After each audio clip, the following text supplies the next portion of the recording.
breaking new gate.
ganja-smuggling. 10 män från Köpenhamn hade med sig 900 in. Tullen kom, tog några man medans några andra de stack. Beslagtog den ganjan de fann för att förstöra på band, och det är så de utövar sin makt. Men om ni fortsätter att bränna vårt weed kommer vi bränna ner staten. Ja, om ni fortsätter att bränna vårt weed kommer vi bränna ner staten. Oh bye bye. Hey, biddy bang bang. Oh, biddy bang bang. Oh, biddy bang bang. Oh, hey, biddy bang bang. Oh, bang just smuggling. Bang bang, biddy bang bang. Bang bang, biddy bang bang. Bang bang, biddy bang bang. Bang bang, biddy bang bang.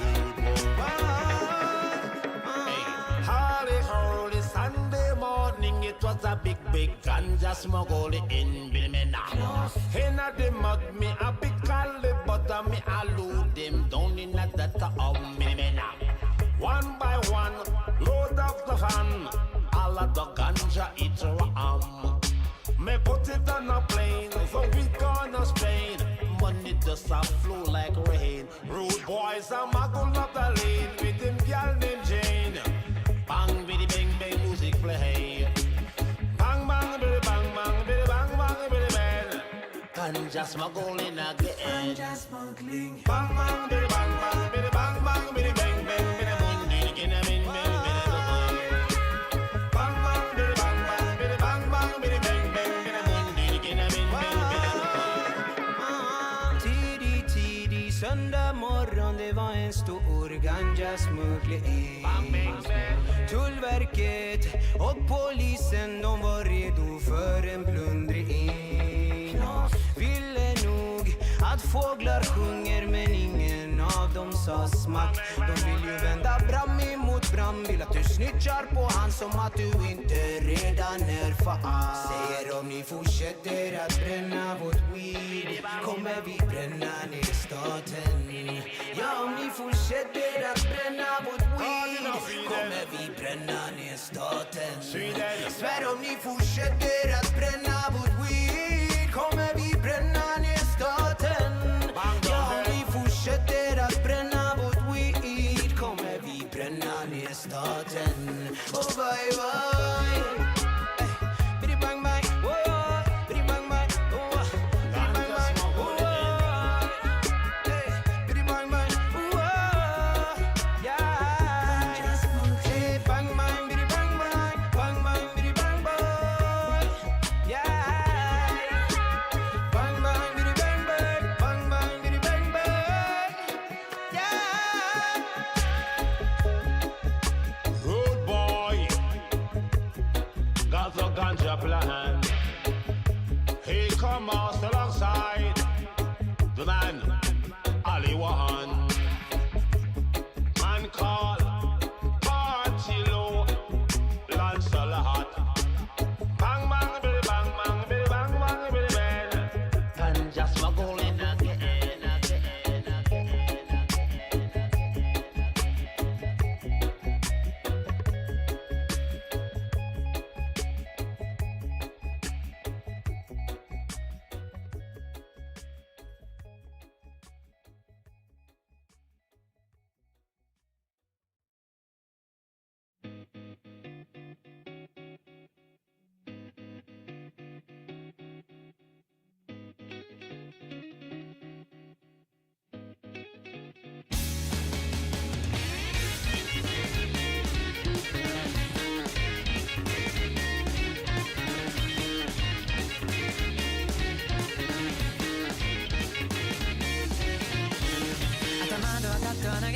転がってく様子を笑った寂しいとか愛とかわかんない人間の形は投げ出したんだ語りきれない言葉だらけの存在証明をこの小さな幕から出会んない気づいたら最後に出だしたい僕ら全員演じていたんだエンドロールに向かって行くんださみんな必死に役を演じて傍観者なんていないのさ私なんてないのどこにだっていないよずっと僕は何者にもなれないよ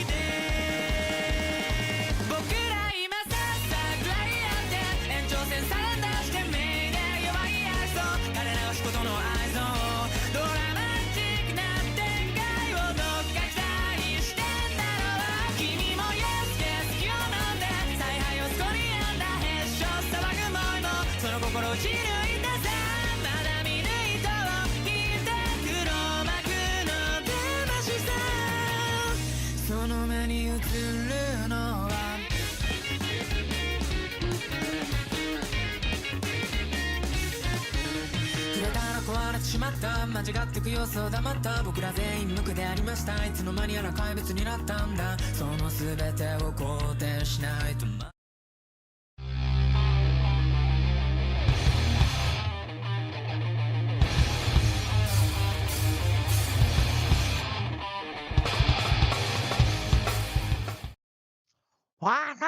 What's up, everyone? Thank you for coming. How are you guys doing? I have made it back from the land of the rising sun. Let me see who's here. If you're here, raise your hand. How many people are here? Okay, 13. All right. Becca, hi. Brian, what's up?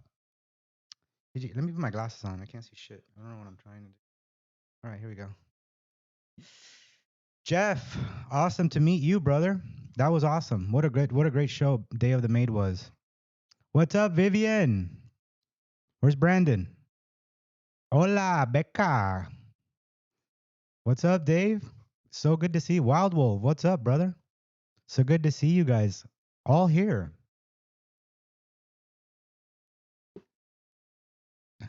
What's up, Brandon? A brother from another mother. How you guys doing? Everybody having a happy Sunday? What's up, David? I've gotten over the jet lag. I'm back to normal.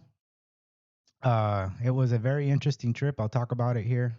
I was in Japan for like 2.5 weeks and in Thailand for a week. So I was gone for a long time. Never had jet lag, Becca. What are you, bionic? What do you mean you never had jet lag? Really? Doesn't affect you? My biggest problem with the jet lag was when I got back, I was getting up like at 4 a.m. every day, and or 3 a.m. No matter what time I went to sleep. I don't know why. Yeah, man. Dreamy weren't they? They're fucking amazing. I'm actually gonna play some Dreamy. No, I can't sleep on the plane, Becca. I don't know why. I try. Some lady spilled a fucking glass of red wine on me. They served on the flight. That was just on the flight to Thailand. They served red wine, and some Thai lady next to me spilled red wine on my pants. And no, I really have a hard time sleeping. Thank you, my dude. Thank you so much, man. Yeah, it was an amazing trip. I got to meet so many of you out there at Day of the Maid. Jeff was one of them. What a great show that was. I went to see Mardellas. Their manager recognized me. I don't know if you guys follow my Instagram. I'll put it here if you don't. Most of the stuff, I'm going to edit a video to drop on the channel because I did shoot a lot of footage with my vlogging cam, but I just haven't I've been working on guitars and doing a bunch of other shit because I'm about to like join another band. That other band I was going to join, that kind of fell through. It wasn't kind of like what I had in mind, I guess, but I'll be joining my original band that I was in here shortly. But here's my Instagram. If you guys haven't seen, I posted a lot of the stuff while I was over there. And you can see some of the pictures and videos and stuff of my adventures for now there. It was a killer trip, but one of the highlights for me was when I went to see Mardellas. Yeah, I did. I filmed vlogs, Becca. I did, and I have them on my vlogging cam. I just have to. I want to do a really good cut of everything, so I will be dropping a video here, with all of the adventures that I was on. I filmed a lot, so I do have a lot of footage that I do need to edit and cut together. I just need to find the time to do it. Like I said, since I got back, I've been working on music and other stuff like that. But I'm gonna get back at it. I'm gonna get back to the reactions and get back to the YouTube and shit like that. I just I came back and I was overwhelmed with shit I had to do. So yeah. But there will be a vlog dropping on the channel for sure. I only got to see 2 bands, man, because I unfortunately, like, the last few days I was there, I came down with like a fucking, I think in Thailand I caught like a sinus infection and I was feeling like shit most nights when I was back in Japan, and I wasn't really like I was also hanging out with people and stuff like that, but I basically started feeling like shit like the last 3 or 4 days I was in Japan, and that's when I was gonna go see Dreamy at Anti-Knock and all these things. So like I was saying, Mardellis was a really cool experience because on the way out of the show, and whenever Ben gets here, he won the last Jeopardy game. I did get you your shirt, Ben, if whenever the hell you do show up, because I know you'll probably show up. But yeah, the manager from Mardellis recognized me from the channel, and he basically introduced me to Marina. He texted her, and she came out and met me, and she was also a big fan of the channel, which was so crazy to hear that Marina and the manager, and according to him, like the whole band knows about the channel, but that was really like mind blowing for me because I had just bought a T-shirt and I was walking out. Hold on, let me lower this. Am I clipping? Hold on. I was walking out, and the guy's like, "Hey, are you?" He's like, he said something like, "Do you do a YouTube podcast or something like that?" I go, "Yeah, sort of." And he's like, "Oh man, I love your channel. I love your channel, and so does the band. Hold on, hang tight here." He said, "Hang tight, hold on." And when basically he gets on his phone, he texts Marina, and she comes out, meets me, and signs my shirt. So it was really Mardellis is one of my favorite Japanese bands. I know you guys probably know that already, but their guitarist Kikyo is a huge influence ever since I heard him. I love his style. So man, it was just surreal, like what happened at that show.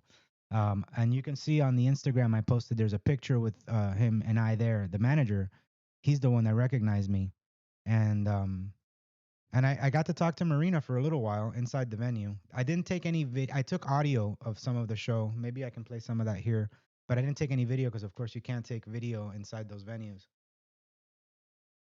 I also didn't ask like for pictures or anything like that with them because they're a little bit funny about that shit in Japan. So I was just really happy to meet them. So anyway, enough about me. What have you guys been after? What's up, Polska Bob? Welcome to the show. Hold on, let me bring this. Um, We are drinking Corona, but the light version because I picked up some calories in Japan and Thailand. Thailand was a lot of fun. Bangkok was thank you, Bob. Bangkok was a blast, but when I went to Pattaya, uh, something in the air fucked me up, and I started like feeling funny in my throat and shit like that. And then when I got back to Japan, it kind of lingered for a bit. So the food was fucking awesome. The food in Japan is always amazing, but the food in Thailand was also equally as amazing. The street food. Has anybody in here been to Thailand before? Anybody? I'm curious. Day of the Maid was fucking awesome, Boss Kebab. Fucking awesome. But and that was my first bandmate show ever, so I got to meet so many um cool people, you know. At Day of the Maid. I don't even know how many of you I met, but I met a lot of you, and it was a lot of fun, man. And I had a decent position. I didn't have the best position in the concert. Like I was like in the middle, kind of, but really well enough to see it and experience it. The sound quality was great. They all sounded amazing. It was a lot of fun. They did a lot of talking. Jeff, you were there at Day of the Maid, so they took a lot of segments where they just kind of talked a whole lot and played around with each other and mingled with the audience. So it was a hell of a lot of fun. Bangkok, yeah, Bangkok. I really liked Bangkok. Bangkok was beautiful. What's up, Ben? I got your T-shirt, dude. I got your Mardella shirt. So I need you to send me your address on Discord for winning Jeopardy. And speaking of Jeopardy, there is another Jeopardy game today. Whole new Jeopardy game. I will be taking, how many fucking players was it?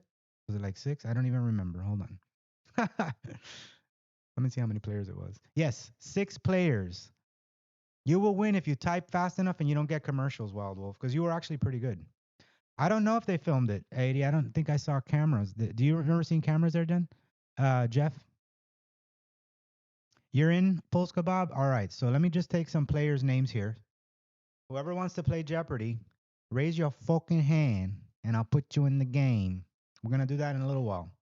I also got some awesome tunes to check out, recommended by my buddy Brandon Cook, who put in some coffee requests that I want to check out here. He's the one that turned me on to Dreamy, and hence I relate it to you guys. So, Becca, you're going to play. You're not going to rage quit this time, right, Becca?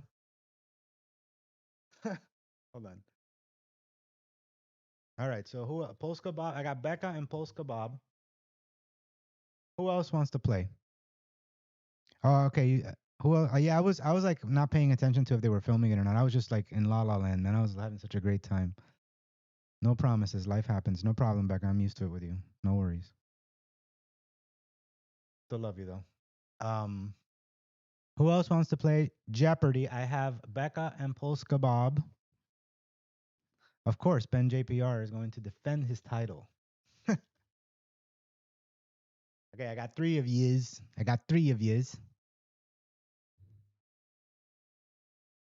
Nice. I'm gonna go see Nemophila with Brandon actually. Uh Mike, welcome, bro. When what? When what? What are you asking, Mike? Man, it's good to see you here, dude.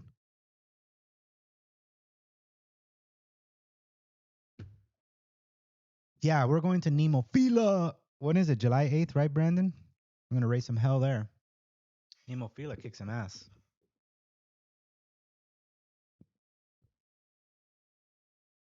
Yeah, they're gonna be here on July 8th, and I think Brandon's also gonna go see them in Austin, if I'm not mistaken. So he's like he's flying to Orlando, and then he's flying.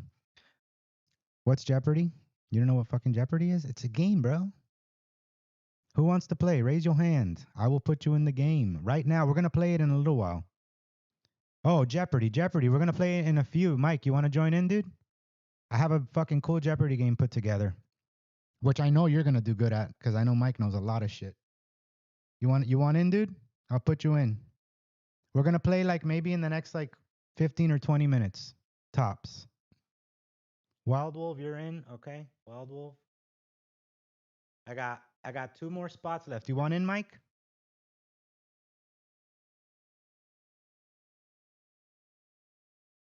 I'll go over the rules and shit like that.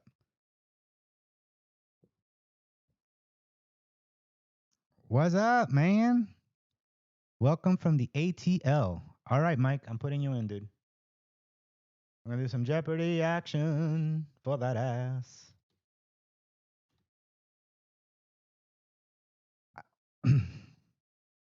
All right, Brian, you are the last player then, bro. I got 6 players already. That's all I can do because that's as much as this fucking thing holds.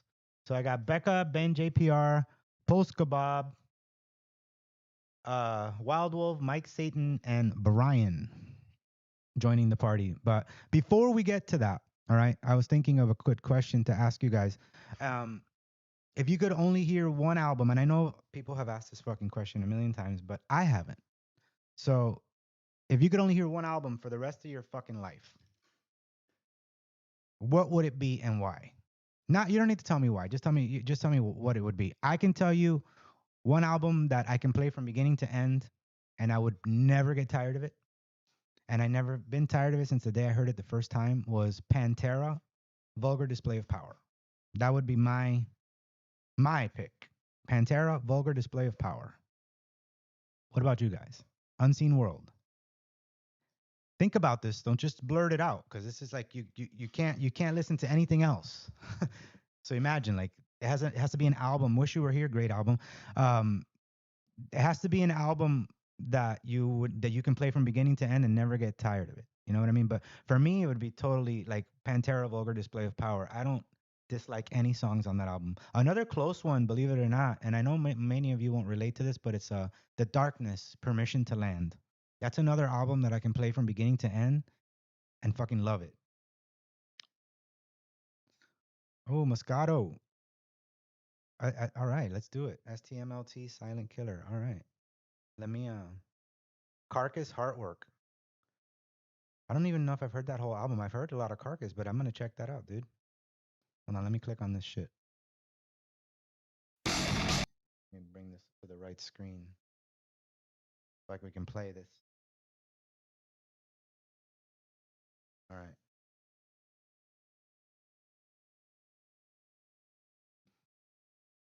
Rubber Soul or Revolver. Okay, Doolittle.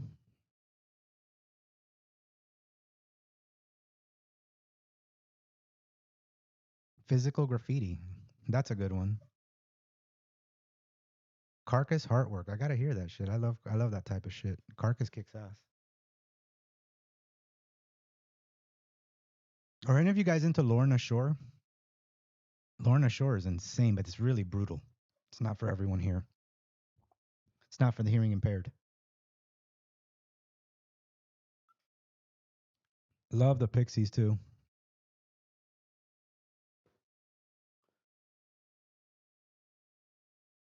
Was that Lorna Shore? That's not for you, Wild Wolf? I figured you're too sensitive for that.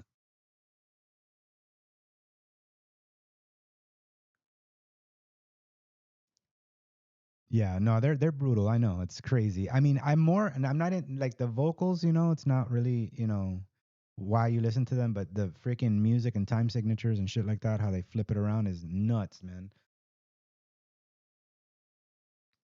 I'm actually gonna play something by Dreamy today.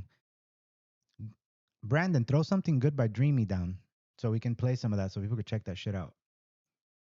But Drag Down is a pretty kick-ass band. I've never heard this song, but this is one that Brandon recommended on one of the coffee requests. The song is called Termination. And that's where we're going to kick it off. Yeah, the vocals are, I can understand why the vocals kind of fuck you up a Lorna Shore, you know? I heard a really good, what are they called? Hold on. Yesterday, I was getting a tattoo finished, which you could see on my Instagram. I have a dragon on my back that I finished. But my buddy, he used to be the rhythm guitarist in my other band. He turned me on to this band. Hold on, called I think it was Silent Horror, but they're horror punk, with kind of like the Misfits. They sound a lot like the Misfits, but really good, like the Michael Graves Misfits. I think it's called Silent Horror. I'm gonna play some of it later, but it's I just found out about it yesterday, and man, that shit was. We listened to it like the entire time I was getting the tattoo done. I knew how to work this fucking thing.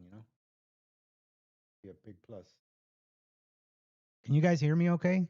I set this shit up in the living room. Drag Down is amazing. I love Drag Down. But Dreamy is something else too, man.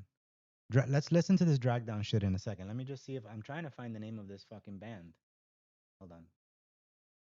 Get silent. Yes, it's no. Let me see. Silent Horror. Yes, Silent Horror. Yeah, it's the name of the band, and the album is also called Silent Horror. I think. Yeah. Let me see. Artist. Silent Horror. Yep, Silent Horror. Check it out if you're into that stuff, like horror punk and like Misfit style stuff. Like especially not the Danzig era. The Danzig era was my favorite, but these guys are more like the Michael Graves Misfits era, and I really liked them yesterday. New Radkey song. All right. All right. Well, we got a lot to get to. So before I'm gonna play this song, Drag Down Termination. Let me put the headphones on so we can crank this bitch. And then after that, we can probably play some Jeopardy because all the players are here. So why not get the party started? Hold on, let me bring this shit up. Maximize this. All right. All right. So this is Drag Down Termination. I've only heard Go Goku by Drag Down, but that song kicks ass and it plays like daily on my fucking playlist now. See if this thing is working. You guys hear it?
That shit's in such a drop tuning. You can even hear the strings flopping on the guitar. On the he's probably using a 7 or 8 string. I'm guessing. You can hear the how loose the bottom strings are on the guitar, just like the way that they vibrate is out of control. Becca, did you leave because of this? I hope you didn't leave because I know you don't like this stuff.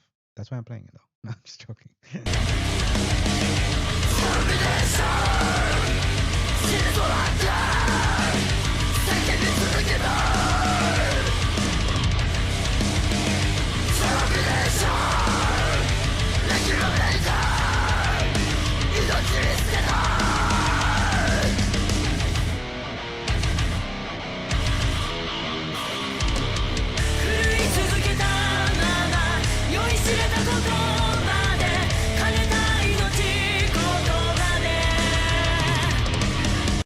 Yeah, Jeff, just give me like the name of a song that you'd like to hear by them, and because Launcher Number 8 is actually something. I think Brandon, you told me about that band too, and I haven't listened to them yet, so I'd love to check them out.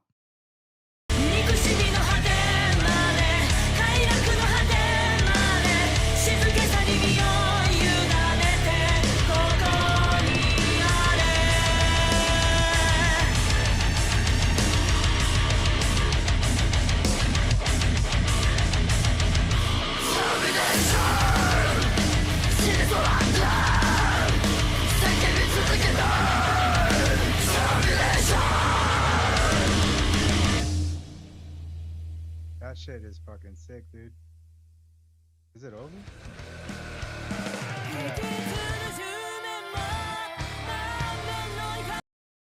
That was wild as fuck, dude. That kicked ass. Thank you for that, Brandon.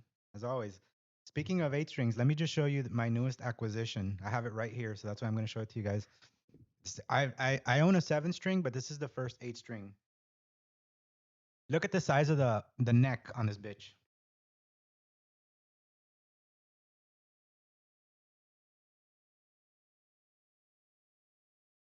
Look at the width of that neck.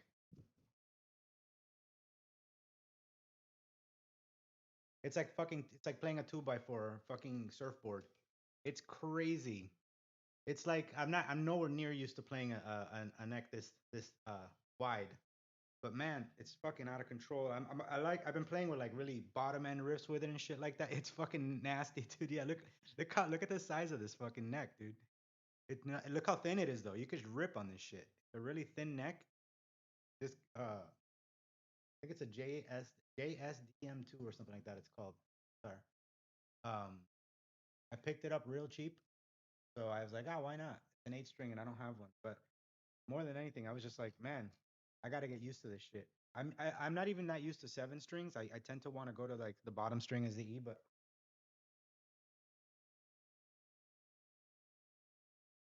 yeah, that thing is out of control. I'm just gonna start messing with it lately here.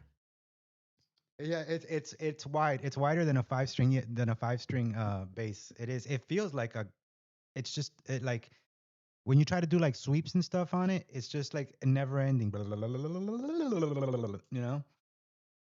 It's yeah, I'm not that's the first 8 string guitar I've ever owned in my life, and I've owned I don't know how many hundreds of guitars, but never an 8 string, so I had to have one.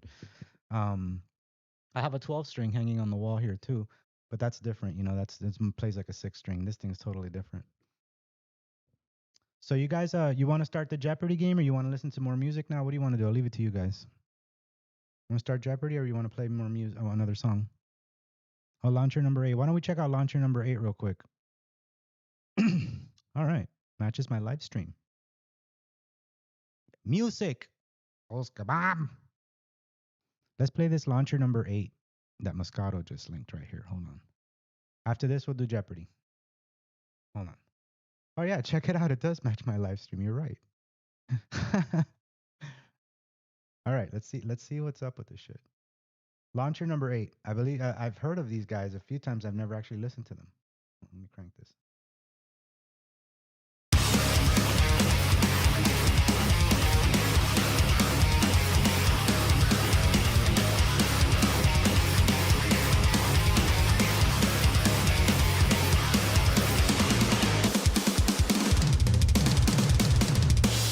No way 可能性信じて今の自分に満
get all pretty. And trying to be right, let me know why. It's like you're right, you said you're right. What I scared? Do you feel right? Going for a way. Taking night until night, yeah. Gonna live right. I'm not a better feeling. What's cool about this so far is like it's really melodic at the same time it gets ballsy as shit. Like, you know, it goes from this like the pretty stuff. And I'm not just saying how she's singing, but the way that the music sounds, it's really melodic and pretty and shit. And then all of a sudden it gets really ballsy, you know, with the off timing and the drops, you know, kind of like the shit on the 8th string, ba-boom, ba-boom, ba-boom, you know, but they do a good job of like making it melodically nice as well as heavy, which is really nice.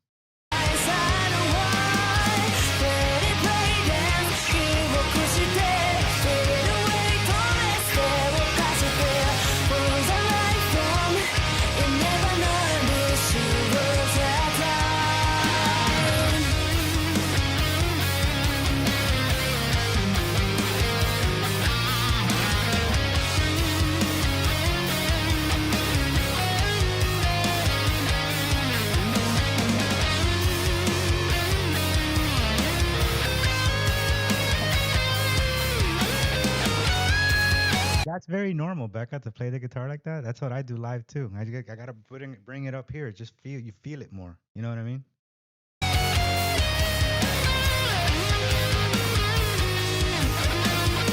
You've seen Mincho doing that hundreds of times.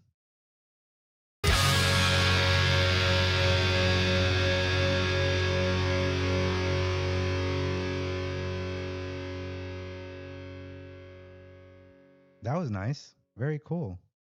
A lot of these Japanese bands, they're sticking to this sound now, from what I noticed. Like the newer ones that we're finding out about. You know, that's fucking awesome.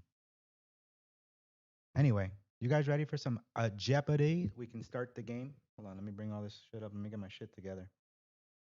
All right, so if you are signed up for Jeopardy, just give me one more hand raise. I just want to make sure all 6 players are here before we start. Give me a hand raise.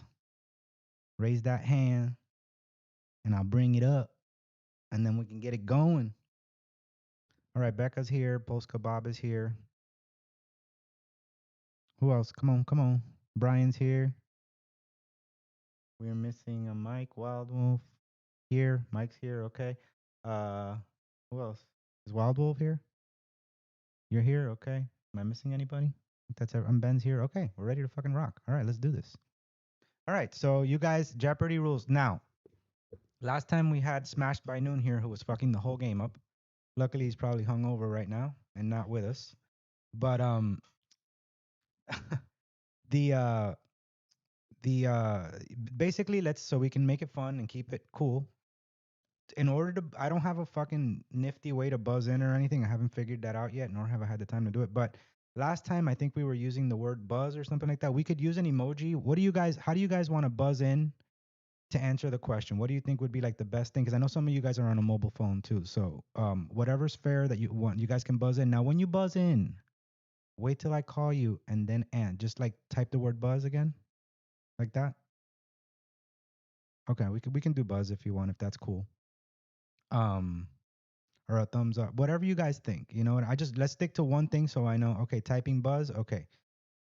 So we'll do the word buzz. I suggest you just copy and paste it and then paste it so you can throw it down real quick. You know what I mean? So once the person buzzes, nobody else answer the fucking question. If nobody else can answer, then we can go to the audience and you guys can answer. But other than that, it's Jeopardy rules. You know what I mean? So it's categories. You pick the categories. I'll score it, and then we'll see. Let's see. Let's think of something to play for. Let's think of a prize. What can we play for? You know what? I'll send somebody something cool that I brought from Japan. I brought like a bunch of little shit. So I'll send you something from Japan or Thailand. I'll find something and I'll send you something, okay? If you win. I have a bunch of fucking stuff. I bought a lot of shit I got randomly, so I'll give one away. All right? We'll do that. All right, so let's my 8 string.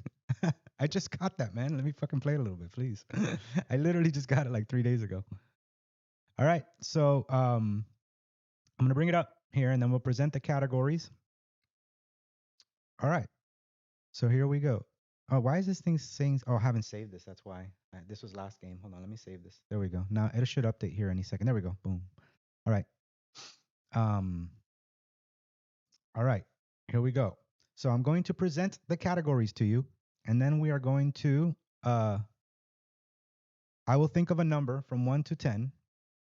Okay. I'll write it down, and then whoever's closest or on the money gets, or 1 to 20, because there's 6 people. So let's just do 1 to 20 so somebody can get closer, and then that person will take control of the board, and we'll go from there. All right. So let me present the categories first. Here we go. Let's see.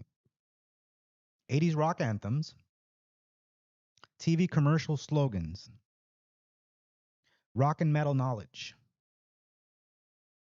fast food trivia, name that song, and horror movies. Mike. You guys are gonna have a hard time beating Mike at horror movies, but anyway, let me write down a number. Hold on. From 1 to 20. Start thinking of your number, but don't type it yet.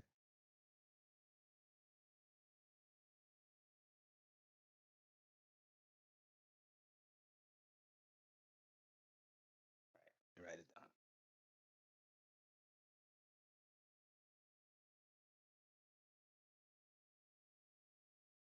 Okay.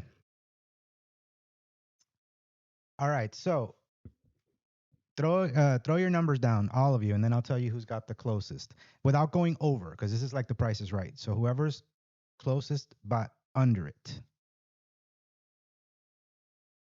Hmm. All right. So we have a clear winner here. It's Becca with the number, which you can't see because of the light, but it's 17. So Becca, you have control of the board. So that being said, pick your category, your wager, and let's get the party started.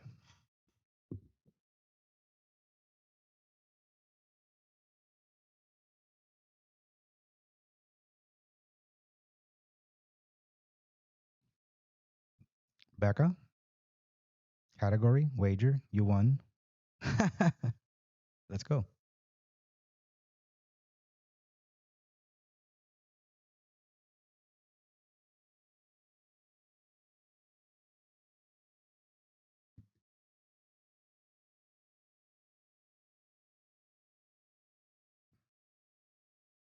I'll take 80s anthems for 200.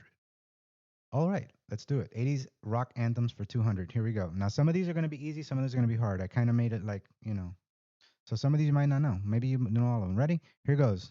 So remember, buzz is after you buzz, please do not answer, and no other guy answer, and none of that bullshit. Don't make me feel like the Will Ferrell SNL skit. All right, let's do this. This Journey anthem includes the lyric "Streetlight People." All right, Becca. Becca's first. Vivian, are you here? Before we go, Becca, you can go ahead and answer. Vivian, are you here? Because Vivian is my official looking at the chatter to make sure that I'm doing this right. And then Brandon is usually my timekeeper, but I have a time here, but it's too short. So, what is Don't Stop Believing? That's correct. Becca? Becca, you are player, what number are you? Becca is player one. So, player one, 200. All right. All right, Vivian. Yeah, I just want you to keep an eye on the chat in case I fuck up on who buzzes in first. I have it on live chat, but in case there's any lag. No, you weren't, Polska Bob. You were not first, Polska Bob. You're always with your drunkenness, bro. Vivian, who was first, Polska Bob or Becca? She can see it. I see Becca above Polska Bob.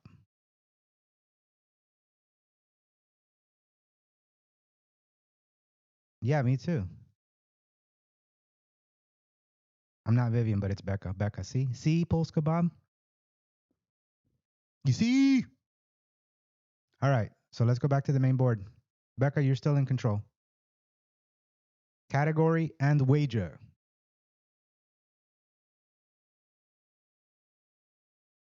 Yeah. Yeah, mine is on all messages too, Post Kebab. She was above you, brother. She was above you, my man.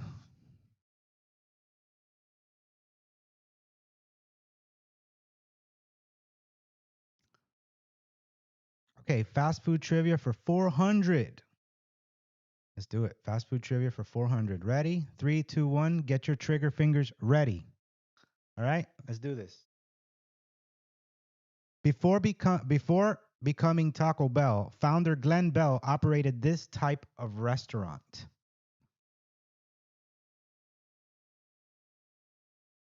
Anyone? Anyone? Buzz. Oh, Becca. Okay, Becca. Go ahead.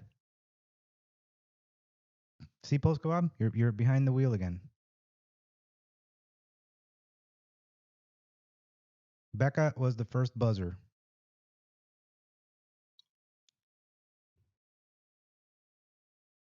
Yeah, that's what I see too. Yep, close enough, Becca. It was a hamburger stand. So you are correct. And still in control of the board. You guys got to buzz in super quick because I don't know how it works with the lag and shit. Or maybe Becca's got like some fucking court reporter cheat or something. I don't know.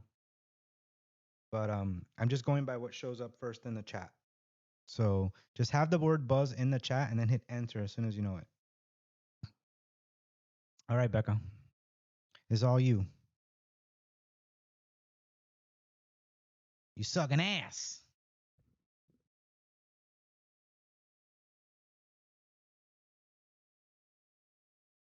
Yeah, me too. I actually saw that. That's where I got the question from, Becca. Slightly louder golf clap.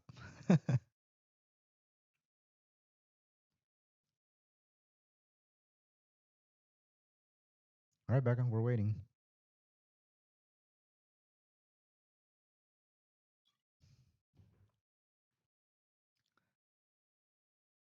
Rock metal knowledge for 200. Let's do it. Here goes, guys. In 3, 2, 1, get your trigger fingers ready. This Judas Priest singer is nicknamed the Metal God. This is easy as fuck. It's just who can buzz fast.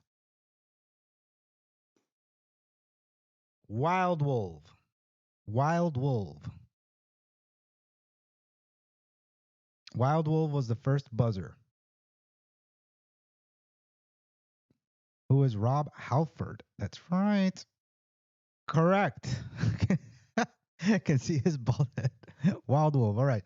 So let me see. Wild Wolf, you are what player here? You're player 4. Okay, player 4. And you are in control of the board, Wild Wolf.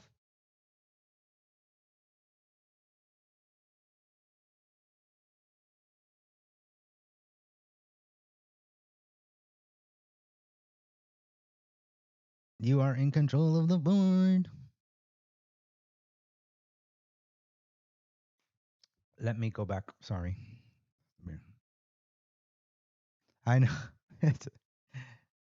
Yeah, I know. I'm sorry. My bad. I didn't click to go back, but now it's there. Metal for 600. Okay, let's do this. Ready? 3, 2, 1. Get your trigger fingers ready. I like to give you guys a little bit of time to get ready. Here we go. Rock and metal knowledge 600. Pantera guitarist Dimebag Darrell went by this name during the early days of the band. Brian. Brian.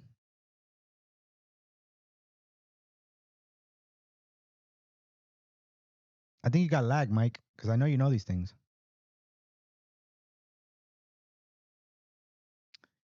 Yes, sir. Who is Diamond Darrell? Very good, Brian. Brian, you are what player? 6. So Brian, player 6. Boom. Just like that, you tied Becca. Very good. All right, main board. It's all you, Brian. It's all you, my man.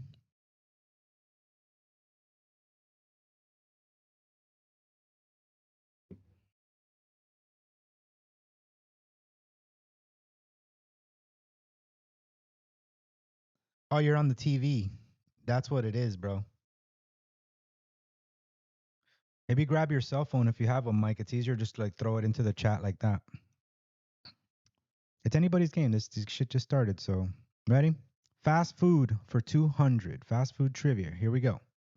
In 3, 2, 1. Here we go. The curly fries most associated with this chain are seasoned with a distinctive spice blend.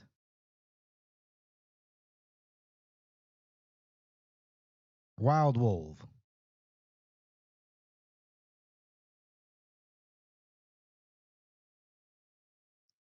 Wild Wolf.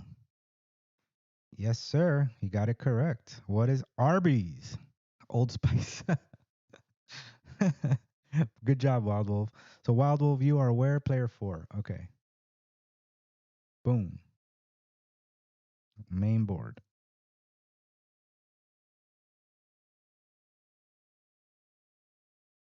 I made it. I'll sell it to you for $59.95. Just joking.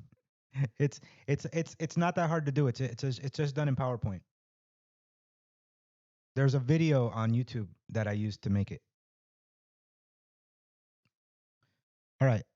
Metal for 8 metal for 800. Okay? You guys ready? 3, 2, 1. Action. This deep purple guitarist composed the famous riff to Smoke on the Water. This is easy as fuck. This is one of these giveaways. Come on, guys. Deep purple guitars.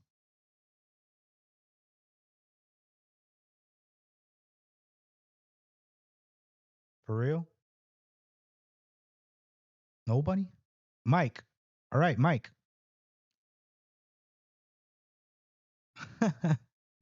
Mike is in control. So, Mike, what's the answer? Answer in the form of a question. Don't forget. There you go. Who is Richie Blackmore? Absolutely right. Mike, you are player 5. And all of a sudden, you're in the lead, bro, with just one fucking question. Just like that, you're in the lead. All right, so I'm bringing it back to the main board. And Mike, you're in control of the game, bro.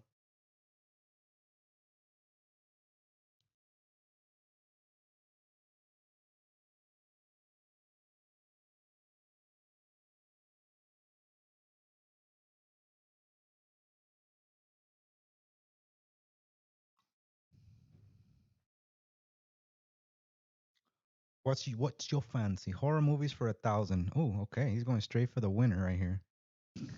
You guys don't want to fuck with this guy here. I'm telling you. All right, ready? Horror movies for 1,000. Let's do this. In 3, 2, 1. Here we go. Hollywood legend Bela Lugosi plays a voodoo master who controls people using hypnosis in this classic horror film. This one might be a little hard.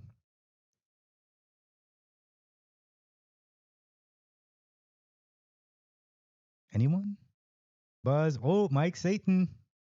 Telling you. What is it, Mike?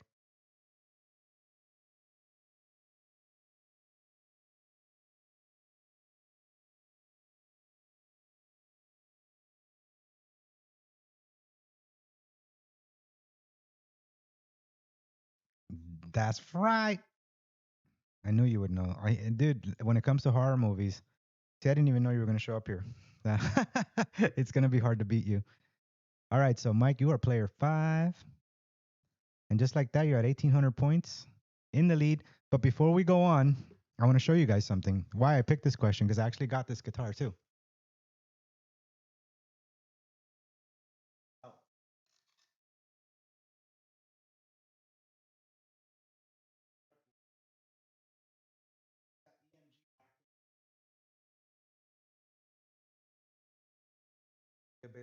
Right there. Yeah, the answer was back there the entire time, guys. I had the answer for you. Right there.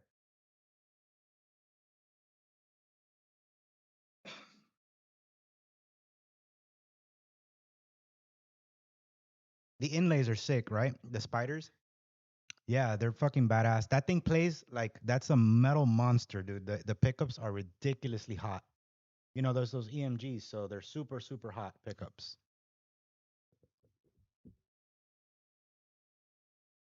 Is there a name for a music instrument old B movie? Come on, man. You'll get here one day, Becca. You'll get here. B movie dork. Come on, Bela Lugosi. Fucking legend. All right. Mike, it's all you again, dude. Yep, AMGs 8185s. That's right, the Zach Wild pickups. That's what they're hot as fuck. I had them in an SG years ago and I loved them. The other thing that's annoying is the fucking 9 volt. Sometimes if you forget to change it, and you go live on stage, you'll get like a dud tone. Plan 9 from Outer Space. That's a good one. Bela Lugosi's in that one too. Very small part, but he's in it. All right, so here we go. We're doing horror movies for 800, guys. Put your eye on the ball. All right, here goes. Horror movies 800 in 3, 2, 1. In this 1986 film, small furry alien creatures escape from an intergalactic prison and are pursued by shape-shifting bounty hunters to recapture them. I know you know this. Oh, Wild Wolf. Wild Wolf and Becca both buzzed in. Wow. So Wild Wolf, you were first? Yes. What is critters? That's the right answer. And there's a critter back there. Another clue. Giving you guys clues left and right. A clue on top of my 5150 head. What were you gonna say, Becca? Now you can say the wrong answer because I know you didn't know that. That's an 80s movie. There's no way you knew that. What were you gonna say? So Wild Wolf, that was you. Wild Wolf, you are player 4, and you're at 1200. Mike's still in the lead with 1800. You were gonna say Critters? Oh, Graham, you were gonna say Critters? Really, Graham? You know that movie? Wow, Becca, I'm really surprised. Kudos to you. Yeah, I thought maybe she was gonna say something like Gremlins. No, I didn't know you knew Critters though. That's cool. All right, so that's Wild Wolf now in control of the board. Space herpes. That's a good. They should make a movie like that if there isn't one already. All right, Wild Wolf, with your old ass. 80s rock for 600. All right, I'm gonna give you guys a second to recompose. 80s rock for 600. Coming up. Get your trigger finger ready, hot and loaded. All right, let's go. Here goes. 3, 2, 1. This Scorpion songs begin with the line, "The future's in the air." The Scorpions song begins with the line, "The future's in the air." Don't Google. Mike. First buzzer.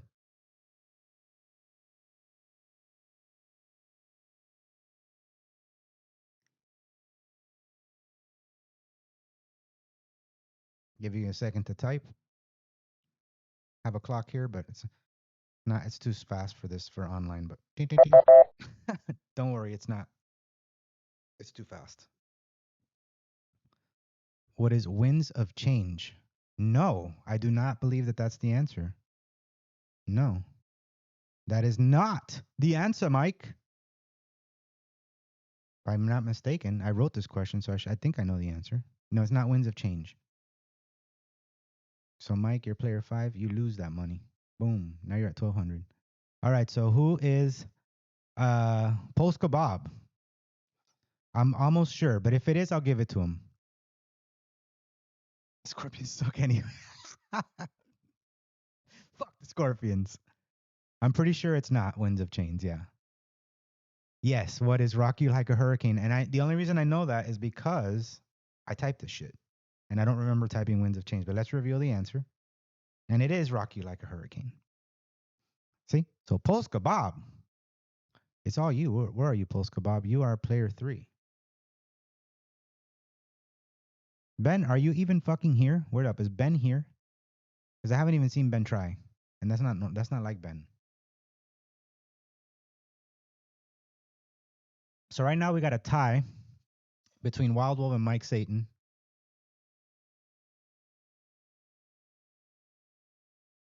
Yeah, okay, you're still here, Ben. Just making sure, man. Just making sure. Because you're usually quick. All right, I'm going back to the main board. It's Winds of Change.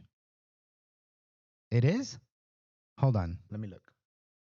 Because if it is, I have to give Mike the points. Hold on. It could be, I could have fucked up. I could have totally fucked up. So hold on.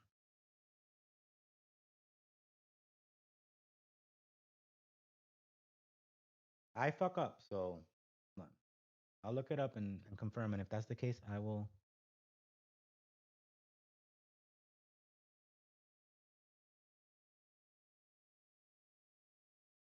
No. First one, whistling. No, no, no, no. No, hold on. Let me look at Rocky Like a Hurricane.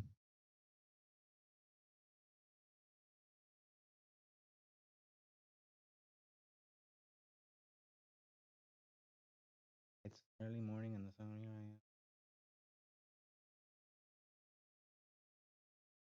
Hold on a minute. I don't see it, and I don't see it as the opening lyrics to either of them.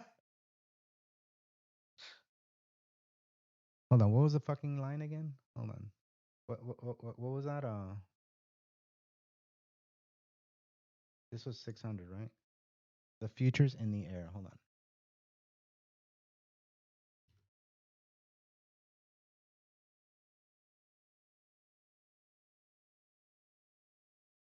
It is Winds of Change. It says here, future's in the air. Yeah. Okay, so Mike, I stand corrected. You were right. I typed the fucking answer wrong. So hold on. Let me give you back your points. That was 600 points that I took from you. So we're going to go. Who did I give the points to? Polsko Bob. I got to steal him from you. You're player 3. So hold on. Let me take him away from you and give him back to Mike.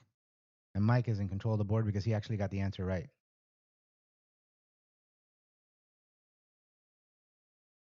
In your face, motherfucker. That's right.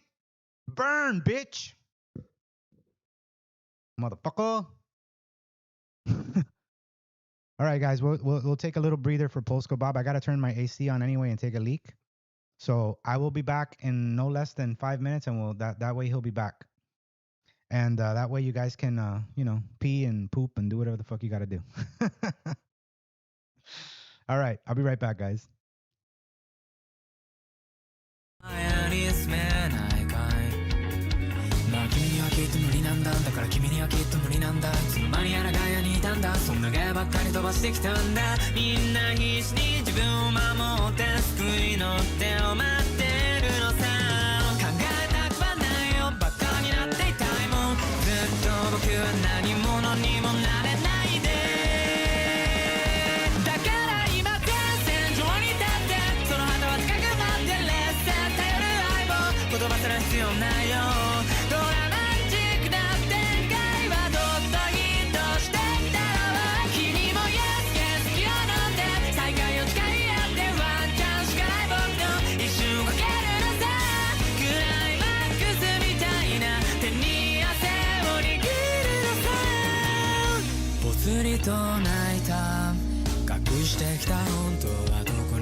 I'm back, guys, and this is Lacuna Coil, Jeff, way before Saisega. This is way older than that. So maybe Reagan wants to be her. Thank you, Becca. Is Post Kebab back, or is he still doing mommy duty or whatever he was doing?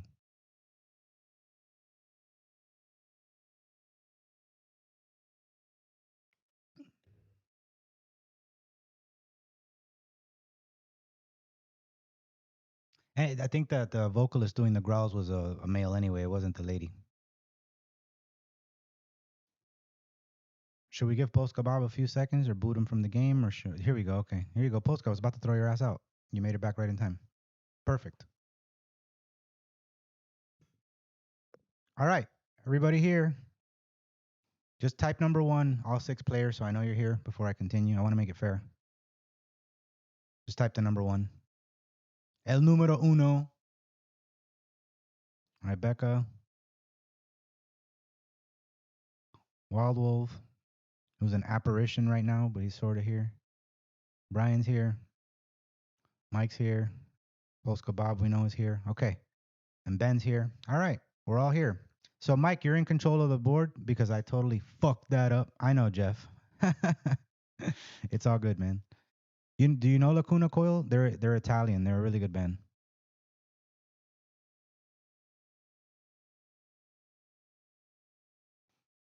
Horror movies for 600. All right, guys. Horror movies for 600. We're going to get it right now in 3, 2, 1. Get your trigger fingers ready. Let's go. The film Poltergeist was inspired by an episode of this timeless classic TV show. This is easy. All right, Becca.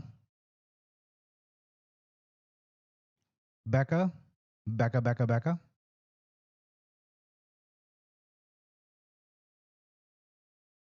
Yes. What is the Twilight Zone? That is correct. Name of the episode is Little Girl Lost. If you guys haven't seen that episode, it's basically Poltergeist without the fucking ghosts. All right, Becca, you are player 1. Score you there. 1200. Mike's still winning. Let's go back to the main board. And Becca, you are in control. And Post Kebab, you are drunk. Because the answer was already given. So who's next? Becca, you're in control.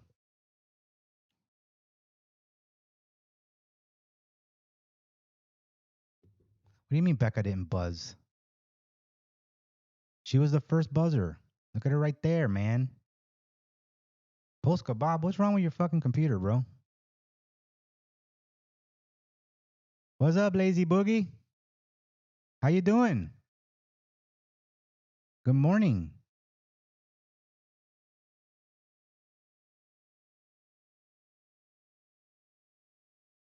June, Lazy Boogie, and I hung out all over Shinjuku and Shibuya for a whole day. Thank you so much for all the swag. He gave me a really cool Lovebites thing that I have hanging back here, which you can't see, but I'll grab it in a bit and show it to you.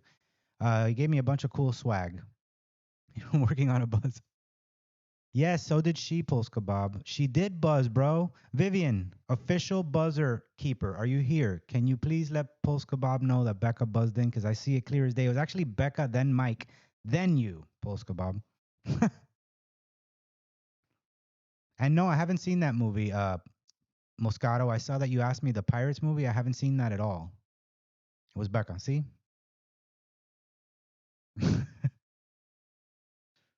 You're lagging like a motherfucker. Refresh that shit. I had a blast with you, June. Thank you so much, man. He took me to the coolest like used CD stores, stuff like that. We were looking for T-shirts all over the place, and we couldn't find them. They were all shitty. So that's the one thing that those record stores were lacking, was T-shirts. But nonetheless, we had such a good time. We ate donburi, right? Donburi, right, June? That you took me to eat, and that shit was good as fuck. Yeah, I'm gonna check it out, Moscato. Let me write it down. Call just pirates like that. Man, we looked all over the place for T-shirts in Shinjuku, Wild Wolf. We couldn't find them. I took a bribe on pirates. It's just called Pirates.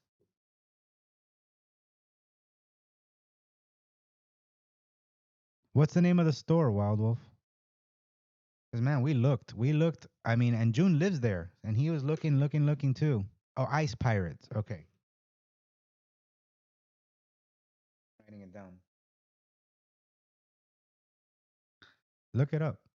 Yeah, we went to Disc Union. We went to a bunch of Disc Unions, like 2 or 3 of them, and they had great albums and stuff like that, but no T-shirts.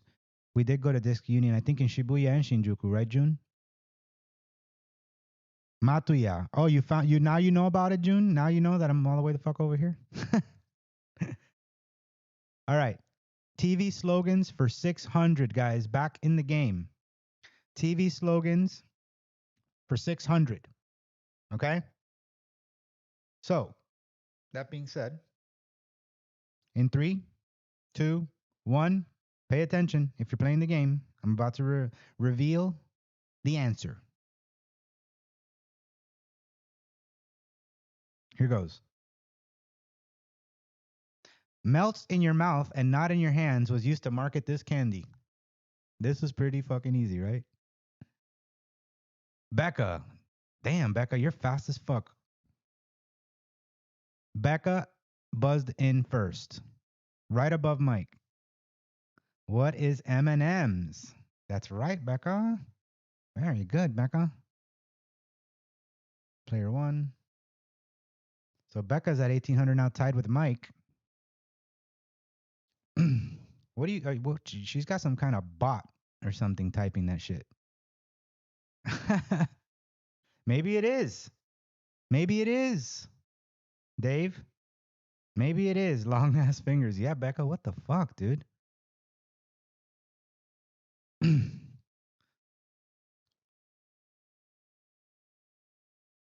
All right, guys. Becca, it's all you yet again. You're tied with Mike.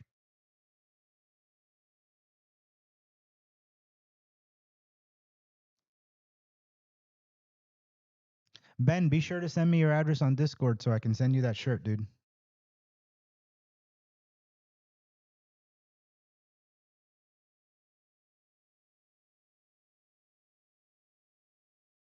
Waiting for you, Becca. You are in control of the board.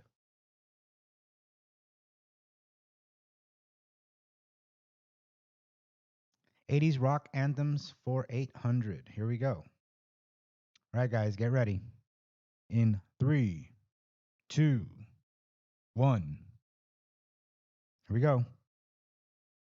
Boom. This Dokken guitarist was known for his lightning fast neoclassical solos in songs like Mr. Scary. All right, Mike. Damn, that was quick. Mike knows this shit. He's gonna know this for sure. Mike, no clue.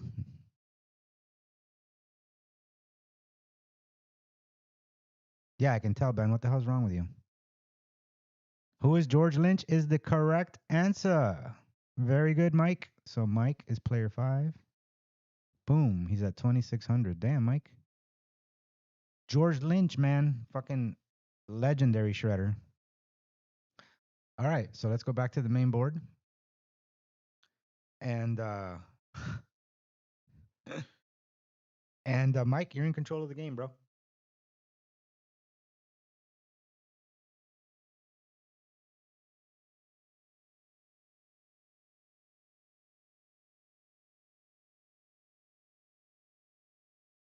$2,600. Horror movies for 400. All right. Horror movies for 400 it is. Categories that are bad. It's my fucking fault. Come on, you don't know Dawkins, bro? Come on, Ben. All right, horror movies for 400, guys. Let's do this. 3, 2, 1. I am going to reveal the answer. You guys are going to have to be quick if you're going to beat Mike at the horror movies category. Ready? 3, 2, 1. Action. This horror film featured a catchy jingle counting down to Halloween for a company called Silver Shamrock. I know he knows this shit. I knew it. I knew it. All right, Mike, it's all you, bro. If you could say the whole title, that would be a plus, but you don't have to.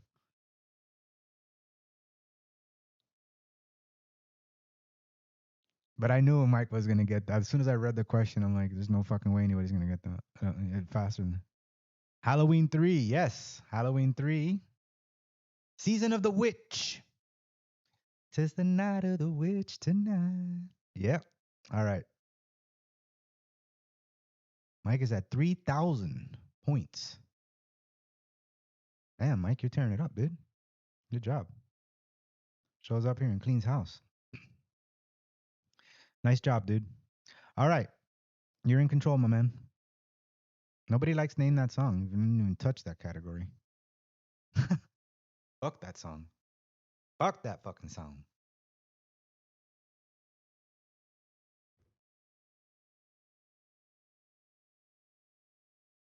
Horror movies for 200. Let's wrap it up with the horror movies. Ready? In 3, 2, 1. Here we go.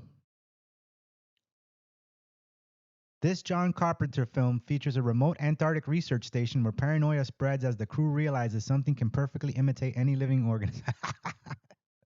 Mike, again. I told you. I told you. And I know he knows this shit too. So he's going to get it right as fuck.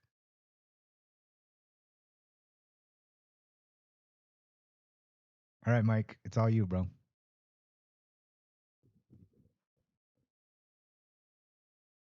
Speaking of Mike, if you guys haven't checked it out, there was a podcast we did a long time ago, a few years ago, on Stephen King, and he was a guest on the podcast, and it was just a great podcast. We had a lot of fun doing it.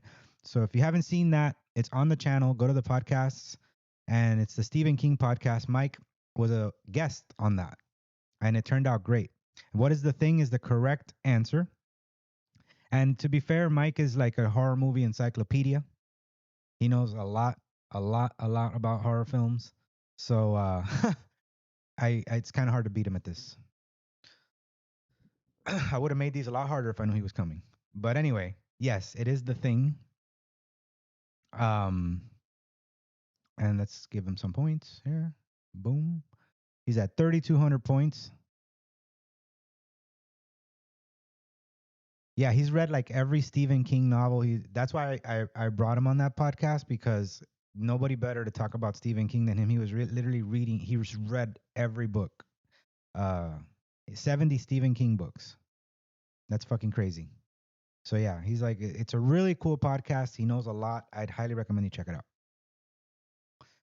All right, so Mike, you are back in control, dude.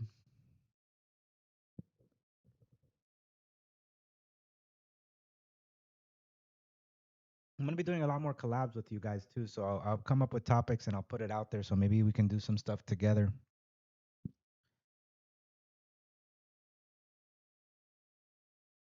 Whenever you are ready. The Dark Tower. Yeah, Mike got me into that. I read the first two books. It's a really cool. I saw the movie too. 80s anthems for 400. Okay. All right. 80s anthems for 400. Are you guys ready? In three, two, one. Get your trigger fingers ready, and let's go. The opening keyboard riff on this Van Halen song was originally played on Oberheim OBX. Pretty. Mike Satan. Yet again. Mike again. Man, Mike, you fixed your fucking lag, dude. Go for it, Mike.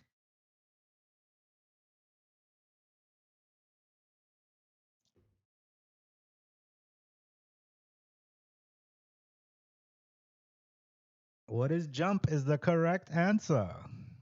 Dun, dun, dun. You know, there's a lot of iconic Van Halen organ riffs, but nothing like that one, right? So that's a nice synth riff. So we're gonna give him the points, 3,600 points. The movie was the which movie are we talking about? Are we talking about the Dark Tower? Or the Stand? The Stand is awesome. Even the miniseries they made was pretty decent. Not as good as the movie, I don't think. The original movie I liked a lot more, but the book is fucking awesome. I don't know. This is YouTube. It does stupid shit like that, Becca. I'm gonna go back to the main board. You're in control again, Mike. What's up, Anthony? Welcome to La Fiesta. Anthony, the winner of the Lovebites tickets I gave away on this channel.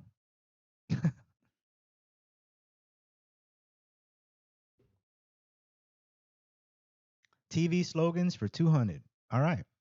TV slogans for 200 it is. Let's check it out. TV slogans for 200. Here we go.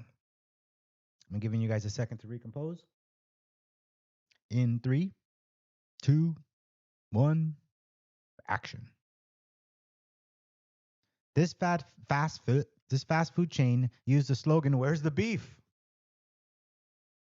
Dave, Becca was the first buzzer on this one. So you see, Dave, I said maybe. you know when I say maybe, it's there. What is Wendy's is the correct answer, Becca. Very good, Becca. Boom, Becca's at 2,000 points. Becca beat you, man. She was the first one. So did Mike. Mike beat you too, if it makes you feel any better.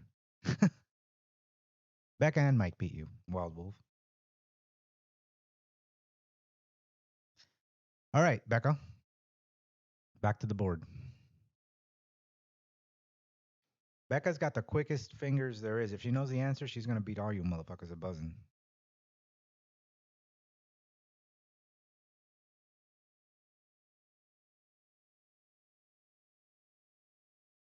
I don't know what I know. I know you guys experience some funny shit on the other end with the chat. I got nothing to do with that. I just see what I see, and I also go consult Vivian when there is a discrepancy. The Dark Tower movie is not that great, Brandon. You could totally like compared to the books. The books are so much better. And I haven't even read all the books, but I know enough where, and I've also been schooled by Mike during the podcast on kind of what it's about and stuff like that. And I don't feel like the movie is very good. I think they were doing like a series, or weren't they doing like a series or new series or something? On the Dark Tower series. I don't think it's come out yet, but I did hear that they were making it or something like that. All right. So Becca, did you say something? Oh, fast food for trivia for 600. Okay. All right. So we got fast food trivia for 600. All right. Oh, you weren't looking at live, man. That's the problem. That's what the problem is. All right, here goes. I've gave you enough time. 600 fast food trivia. Here we go. This fast food chain originally operated under the name Dwarf Grill. Anybody know this? Don't be Googling. Finally, one that's not so fast. This fast food chain originally operated under the name Dwarf Grill. Mike Satan.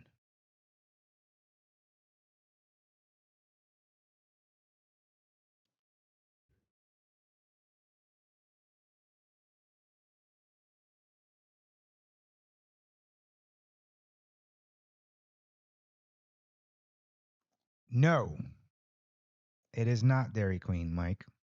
So you actually lost some points there. Back to 3,000. Wild Wolf. Oh, no, yeah, Wild Wolf is the next buzzer. Go for it. Wild Wolf. Well, if you know it, now's your chance to shine. Yes, sir. It is Chick-fil-A. The answer is, what is Chick-fil-A? You were supposed to answer in the form of a question, but I'm going to give you a pass because nobody's following rules anyway. Yes, what is Chick-fil-A? I'll give you a pass for that because nobody knew it anyway. So, but if somebody had known it, you'd be fucked. Answer in the form of a question. Yes, it is the truth. Look it up, Becca. That is a fact. All right, so Wild Wolf, you are player 4. Up to 1,800 points. All right, you're back in the game. And you're in control of the board, my man. Wild Wolf.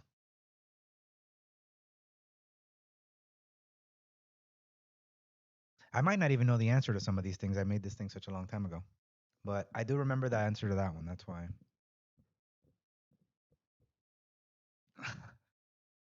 Dwarf Grill, not Sex Dwarf. Sex Dwarf. Name that song for 400. Okay. Finally, somebody picks Name That Song. I don't even know what's behind these categories, but we'll find out. All right, here goes. Name that song for 400. In 3, 2, 1. Here we go. I Wanna Bewitch You in the Moonlight. Basically, name of the song and the artist. This is a line in the song.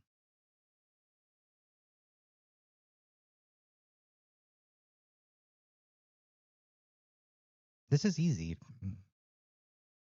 I mean, for me it is, but. Polska Bob. All right, Polska Bob. Give it to me. You're going to know it, Mike. You're going to know it. You're going to see when I give you the answer. You're going to know it. I know you know them. I'll sing it too, and you'll see. What is it, Polska Bob? We're waiting. We're waiting for your answer. Are you Googling that shit now after you buzzed in? No, it is not. That's not it. Bewitch You in the Moonlight. So, Polska Bob, where are you, Polska Bob? Player 3.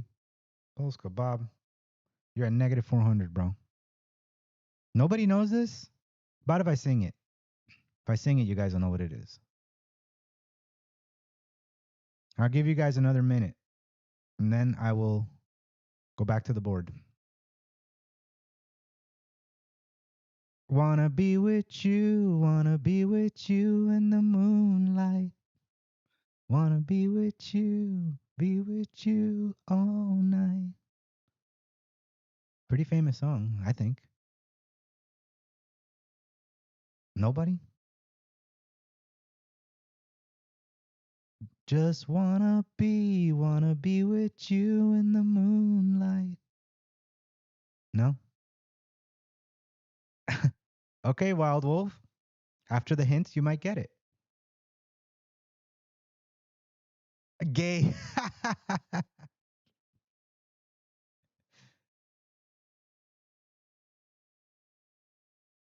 No. Wild Wolf, why the fuck did you answer? Now you lose points, bro. Anyway, the name of the song, that's it. All right, everybody.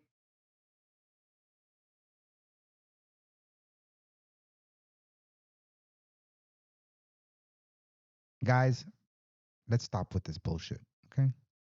Control yourselves. Respect one another.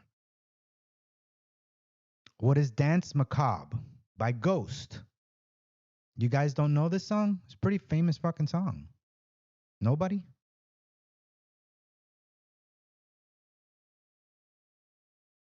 Dance Macabre by Ghost.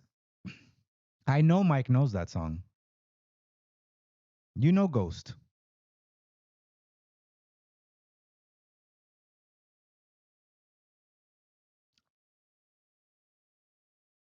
I know Mike knows Ghost. All right, guys.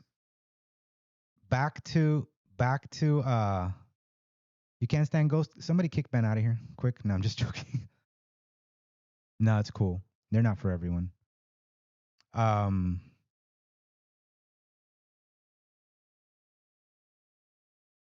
Anyway, you're in control, Wild Wolf. Nobody got that. Only Post Kebab and you got it wrong.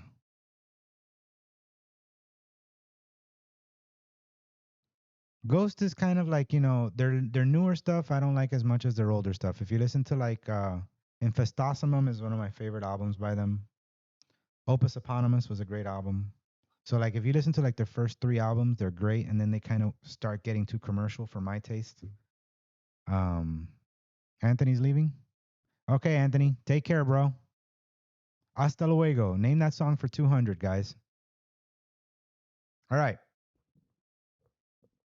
Here we go, guys. Name that song for 200. I'm bringing it up. In 3, 2, 1. Her whole world's come undone from looking straight at the sun. Wild Wolf.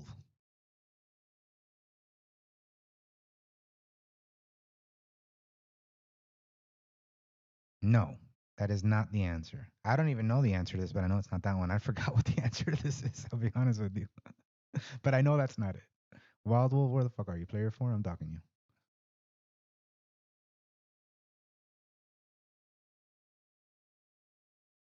What the fuck is the answer to this? I gotta look. I don't remember because I did this so long ago. Hold on. I know it's not hard.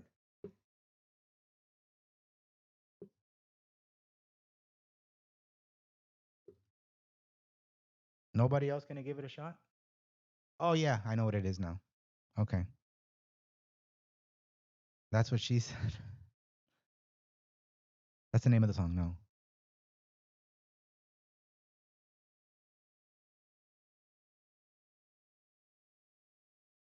I could play a clip. I'll play it.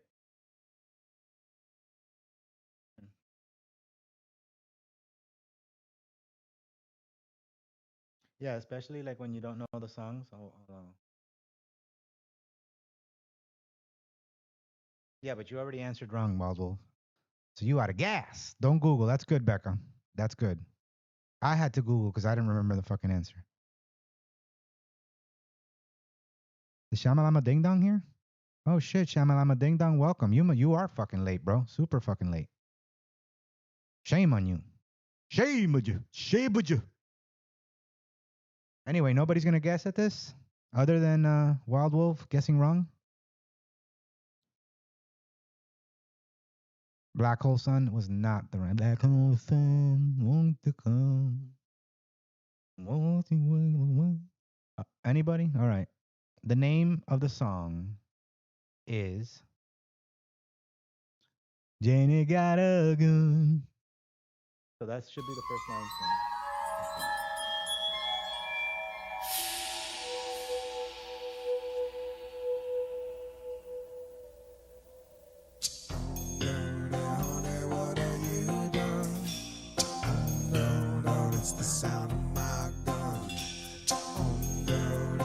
I don't mind Soundgarden, but I don't like that song, Becca. Sorry, so I'm gonna diss the fuck up out of it.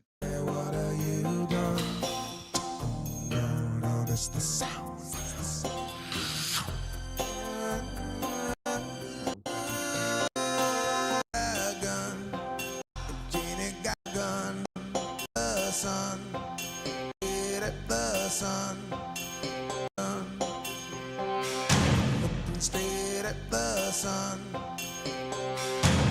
Some shit about the sun. You heard it there. I don't have my headphones on, but I can hear it.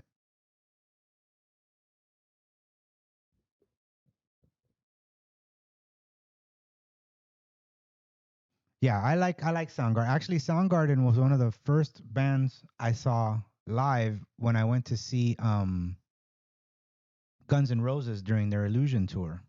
Way back in the day, Soundgarden opened up for them, and they were one of the first bands, other than Alice in Chains, when I went to see them at the Clash of the Titans.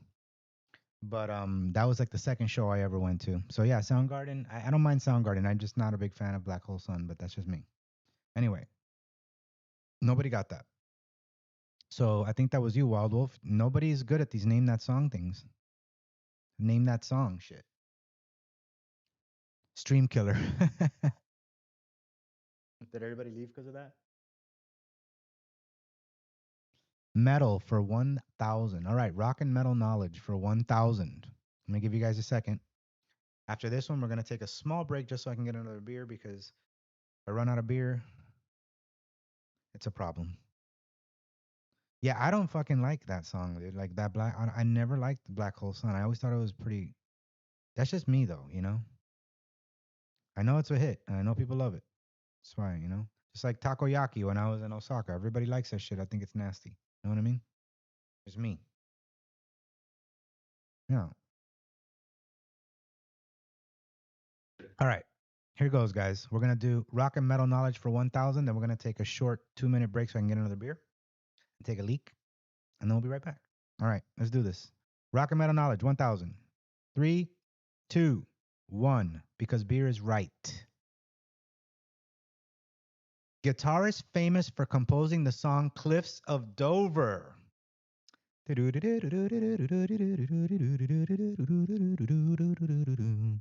Brian Payne in the hizzy. What is it, Brian? Brian Payne. First buzzer. That's what I was saying. I know the first thing I told her was not to rage quit, Shama. I go, Becca, don't rage quitting. That's right. Brian got it. Who is Eric Johnson? Brian, you are player number 6. And just like that, you're at 1,600 points, bro. Third place right now. Mike still in first with 3,000. Second place, we got Becca with 2,000. Third place, we have Brian now. Fourth place, Wild Wolf. Then we have Ben, who's been snoozing. Ben, I don't know what's up with you today, bro. Anyway, I'm going to go grab a beer. Don't leave. Go pee. Do whatever you got to do. We still have a little bit of Jeopardy to play here. Quite a few questions left still. So it's anybody's game. You know how it is with this shit. And then the Daily Double is still in here. And also the Final Jeopardy. So it's anybody's game. If you have money, you can play Final Jeopardy. Yes, Eric Johnson's an awesome guitarist, June.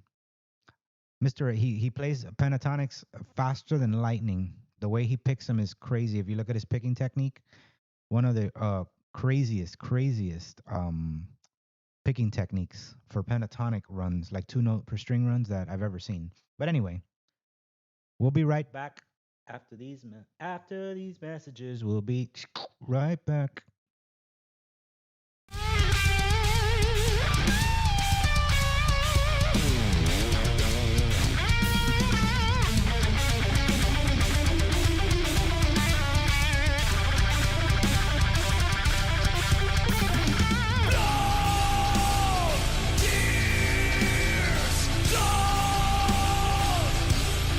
Take my blood, tears,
Thank you very much!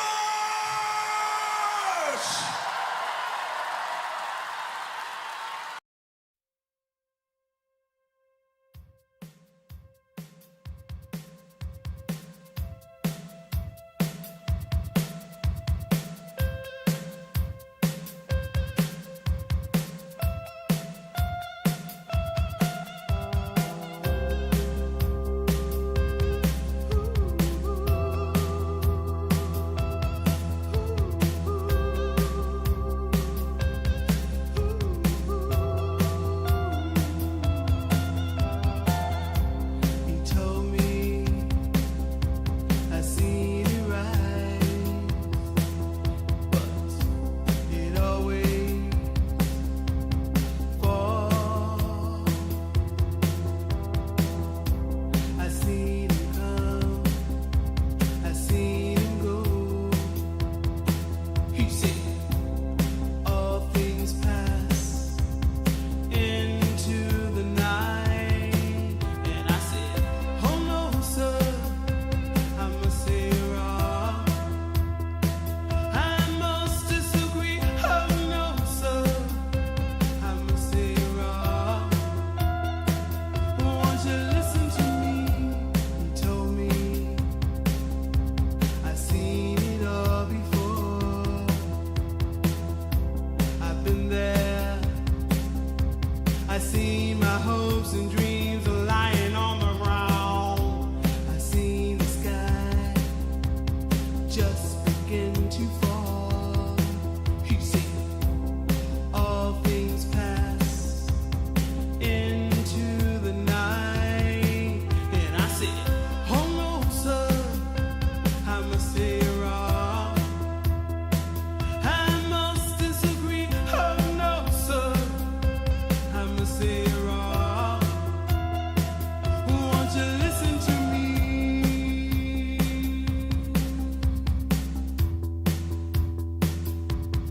Goodbye, horses, I'm flying over you. Goodbye, horses, I'm flying over you. Goodbye, horses, I'm flying. All right, guys. I am back. Let's continue. Who was in control? Who was the last one that got the? I don't think that nobody got that at the end. What just happened? Hold on. Fucking. Who was in control? Was it Wild Wolf still? Hold on. What's the last thing that we did? Janie got a gun. I can't remember.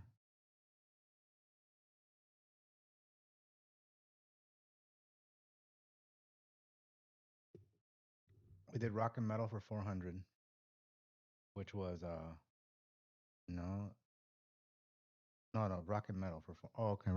Was that? Oh, Brian had it. Okay, that's right. Brian had it. Okay, now I remember. Eric Johnson. That's right. Shows you how much attention I'm paying. All right. All right, Brian. So he wants rock and metal knowledge for 400. Is everybody here? All the players? All 6 players? Here? Type 1, please. Just want to make sure everybody's here. -1, okay.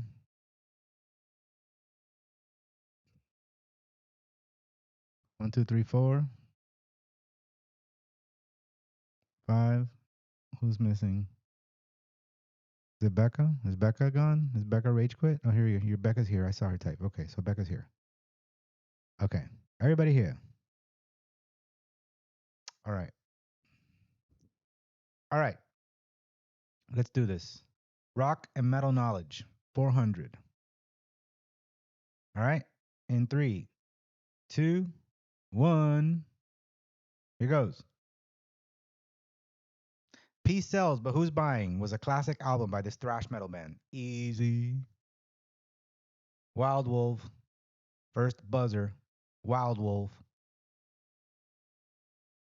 Wild Wolf. Who is Megadeth is the correct answer, Wild Wolf? Boom, 1600. Culture Club. Come on, come on, come on, come on, come on, chameleon. Who is Megadeth? The correct answer, Adele. All right, main board. You're up, Wild Wolf. We got 1, 2, 3, 4, 5, 6, 7, 8, 9 questions left. So it's still anybody's game, really, even though Mike's tearing it up. I hate that I know that. 80s rock for 1,000. Okay, here goes. 80s rock anthems for 1,000. Okay? Here goes. In 3, 2, 1. We do need a death metal cover of that, Brandon. I agree. This Twisted Sister frontman testified before Congress during the PMRC hearings. Easy as fuck, too. Wild Wolf. Everybody knows this, but Wild Wolf was the fastest buzzer. Wild Wolf, you're coming back. Who is D. Snyder? Tiny Tim. Shamalama Ding Dong, it's always a pleasure to have you here. All right. 2,600. Ooh, you're catching up with that $1,000 question. Pretty easy. I should have made that a lot harder. What the hell was I thinking? Anyway.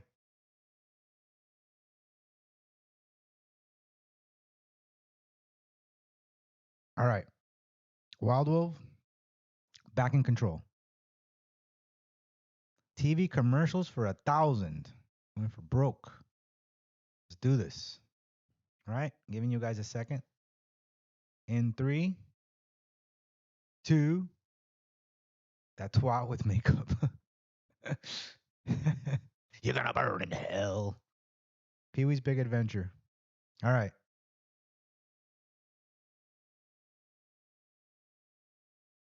Saw some purple weed you got? All right. Send it. Yeah. Send it over, 80s NTM. I'd like to see your purple weed. All right. TV commercial slogans. All right. Let's do this for $1,000. Here we go, guys. This is a question that can bring you right back into the game, no matter where you're at. Except for you, Post Kebab. All right. Let's go. Ready? 3, 2, 1. Ooh. It's the daily double. It's the daily double. How much are you going to wager, Wild Wolf, of your money? You have $2,600. How much would you like to wager? What are you buzzing for? You don't even know what the fucking question is. You're gonna wager 1,000. Okay. You're gonna wager 1,000. Now, if he doesn't get this right, I'm gonna allow somebody else to buzz in and win 1,000. Okay? Just to keep this exciting. All right? Here goes. Ready? I'm going to reveal the answer. This is for Wild Wolf. It's got the daily double. I think you can all wager. Isn't that how it works? How does daily double work in Jeopardy? Oh, it's my dad. Hi, Dad. How does the daily double work in Jeopardy? Bosco Bob, we're playing Jeopardy right now. We're not going to rate nobody right now. Does everybody get to bid on the daily double, or is it just one person? Can somebody remind me how the real nobody can answer? Okay, so it's only the one person. Okay, so this is just for you, Wild Wolf. I was just making sure. I was making sure. Okay, here goes. Wild Wolf, 1,000.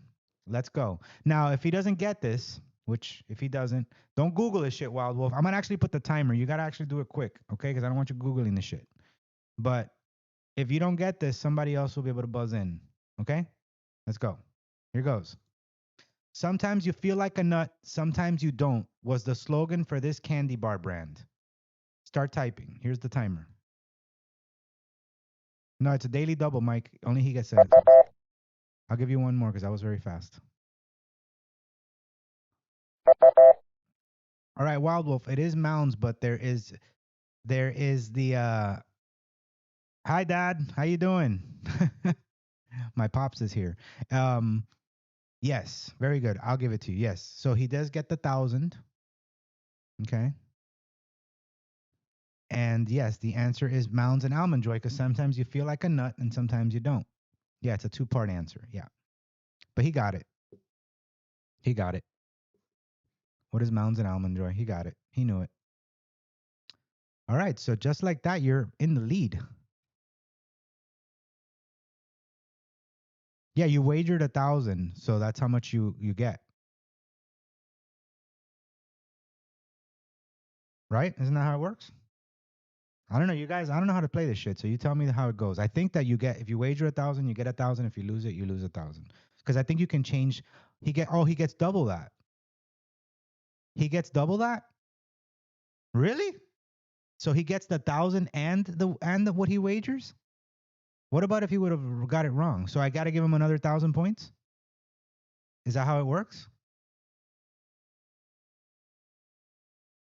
Oh shit! Wow. I thought it was whatever you wager to. Oh, he would have lost 2,000. I would have lost 2,000. Oh, nope, it's 1K. So which is it? Come on, who's got the right answer here? He just gets the amount. Oh, okay. That's what I thought. I've watched Jeopardy before. I've never seen anybody get double. I think you just get what you wager. Yeah. So I think that's what you get. That's what you get. All right. So yeah, he wagered 1,000 and that's what he won. Okay. Fast food for 1,000. Yeah, I'm a little confused too, but I think that from what I remember from watching Jeopardy, which has been like 10 years since I've actually watched, I think when you get the daily double, you can just change the what it's actually worth and make it your own, like wager more even. So, but yeah. Anyway, he's going to pick what? Fast food, right? Fast food trivia for 1,000. Okay. So let's do this. Fast food trivia for 1,000. I'm not retired yet. You're not a stay-at-home soccer mom? Yamalama ding dong. All right. Ready? In three, two, one. Fast food trivia for 1,000. Here is the answer. This fast food founder was once portrayed in commercials by actor William Brimley before later ads focused on quality as our recipe. Buzz. Okay, somebody already buzzed in. Wild Wolf. Wild Wolf. You're a working soccer mom. Wild Wolf. What is it? William Brimley. Diabetes. Diabetes. Wild Wolf. What's the answer? You buzzed in first. No, first of all, you're supposed to name the founder, so no, that's not the answer. You're wrong. Wrong, wrong, and some wrong. You lost 1,000 points for that. This fast food founder. Anybody else? Who was the second buzzer? Becca. Becca was the second buzzer.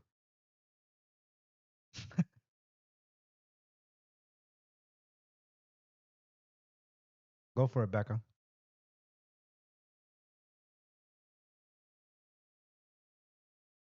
No, Becca, it is not Colonel Sanders. So, Mike, you have a chance.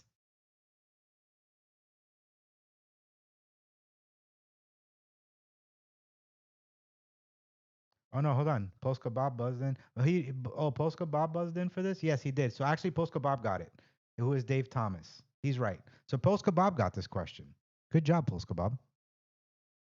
Because he did. He buzzed in. I see him up here. Yeah.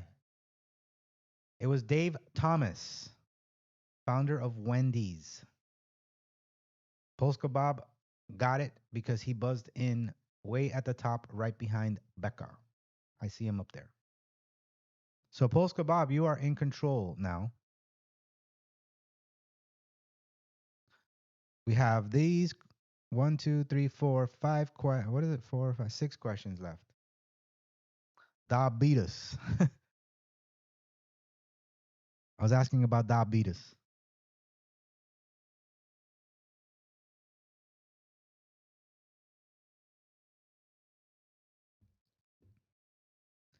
Songs for 1K. Okay, name that song for 1K. All right, here goes, guys. In 3, 2, 1, I am revealing the answer. This one's worth a lot of cash. This one could flip the game around for you. So let's do it. Ready? Oh, let the sun beat down upon my face with stars to fill my dreams.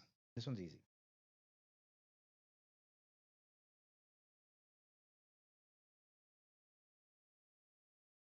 Wild Wolf. Wild Wolf.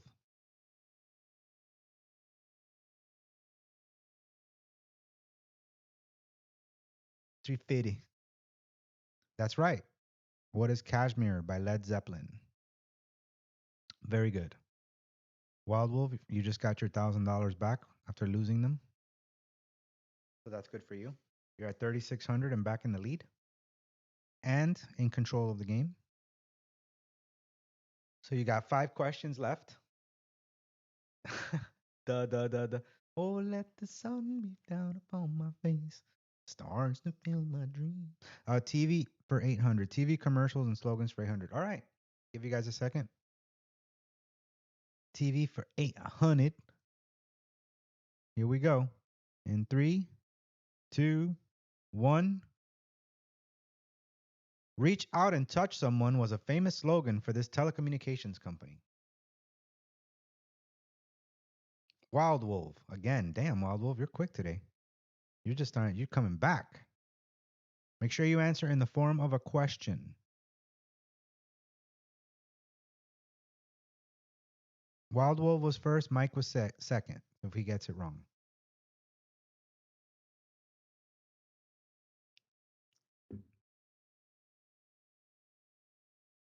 Wild Wolf, for today, I'm going to start the timer on you.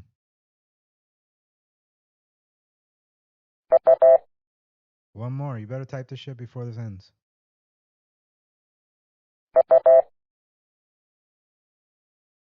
Yes, it's AT&T. What is AT&T is the correct answer. So you did get that. Now you're way up there. And in control again. Who is Michael Jackson? Reach out and touch someone. All right. Okay.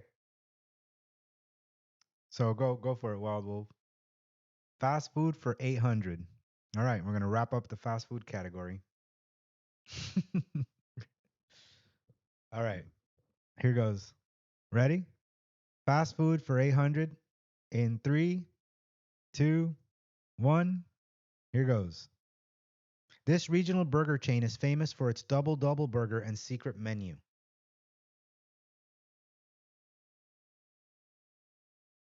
Wild Wolf again. Damn, Wild Wolf, people are gonna hate you after this shit.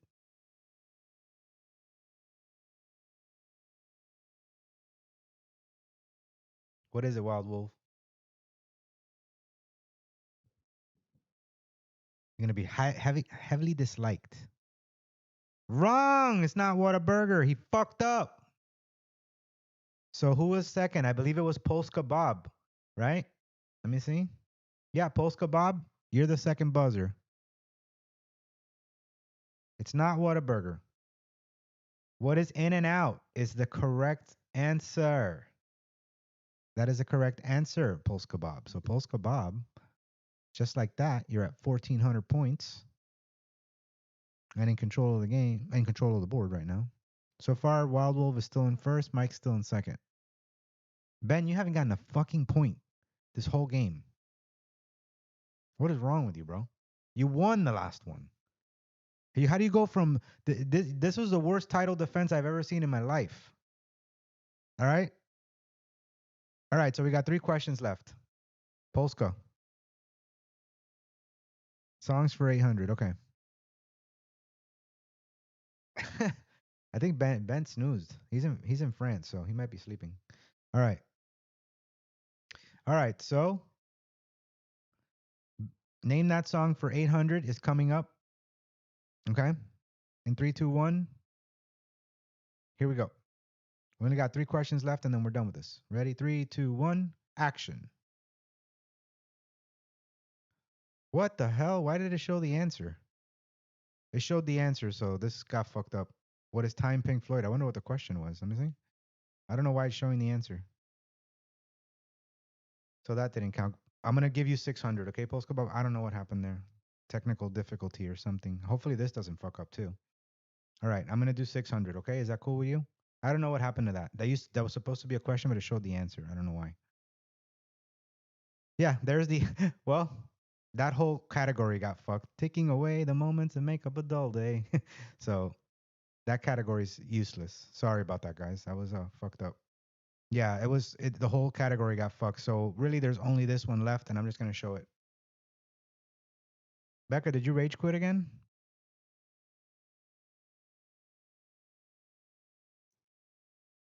Yeah, I probably put the slides in the wrong order or some shit, Moscato. I might have done that. It was late when I did this, so I don't ever check it too. So I just assume it's gonna work, and it didn't. So I'll fix it next time. Okay. So next time I'll actually check the ends, the whole game. Here goes, last one. Okay. Here we go, and then we have Final Jeopardy. The Quicker Picker Upper referred to this household paper product brand. Wild Wolf.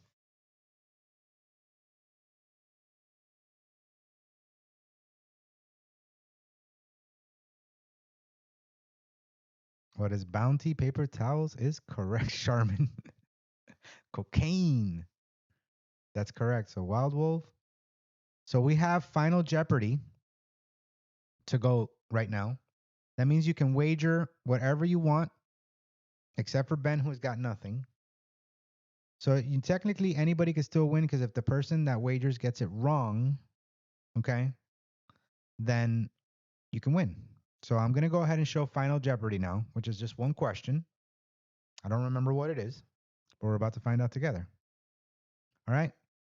Here goes. So first, let's take your wagers before I show the question. Let's take your wagers. So Becca's wagering 1,000. Your score, Polska Bob, is 1,400.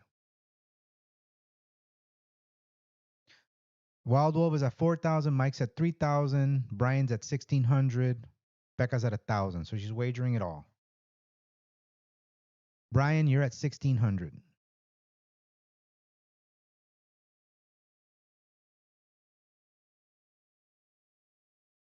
Should top three? Oh, it's only the top three should be in final. Okay, so it's only the top three. Sorry, guys. He's right about that. So it's Wild Wolf. It's the last three players. Wild Wolf, Brian, and Mike Saden are the top three. That's how it works in Jeopardy. So we're gonna follow the rules. Yeah, you can't play Polska Bob because you're not in the top three. Sorry, man. That was my fault. So because it's the top three. So Brian is only risking $250. Mike is he's going for broke, all 3,000. And you, Wild Wolf, what are you wagering?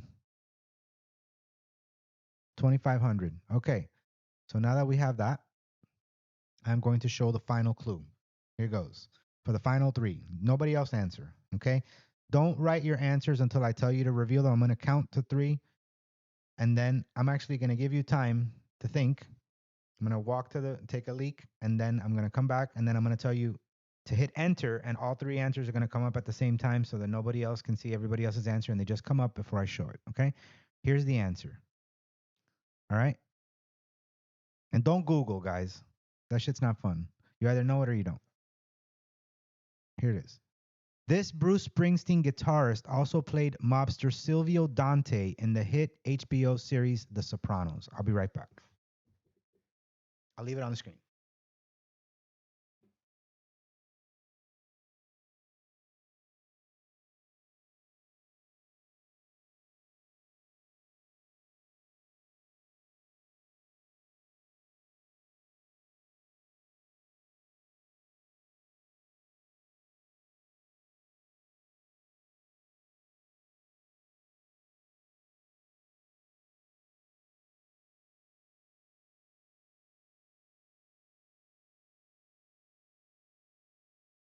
All right. I'm back. In three, All right, are you guys ready? I'm gonna count to 3 and then shoot your answers. You should have it by now if you know it. 3, 2, 1. Shoot your answers. All 3 of you. Hit enter.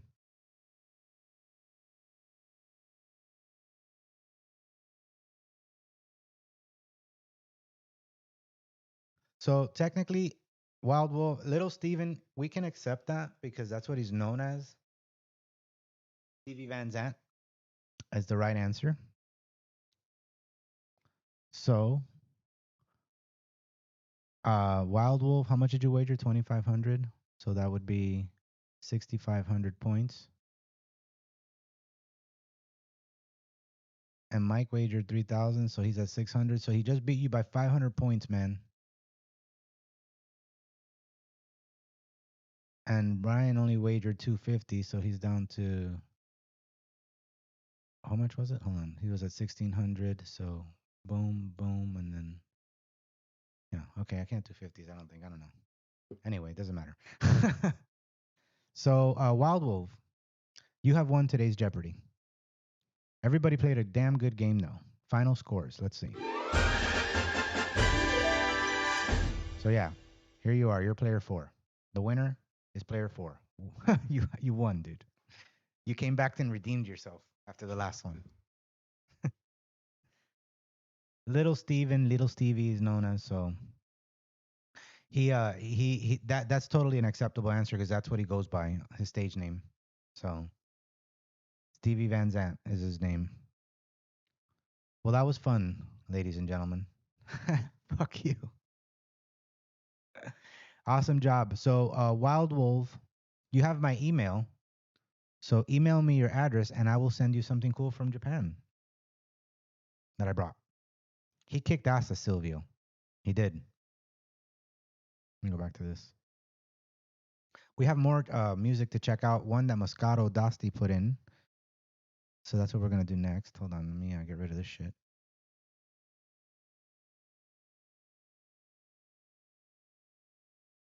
Hold on. Let me see.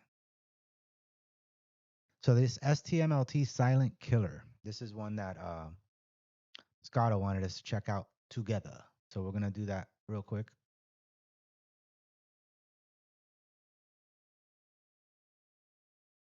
Figuring out how to.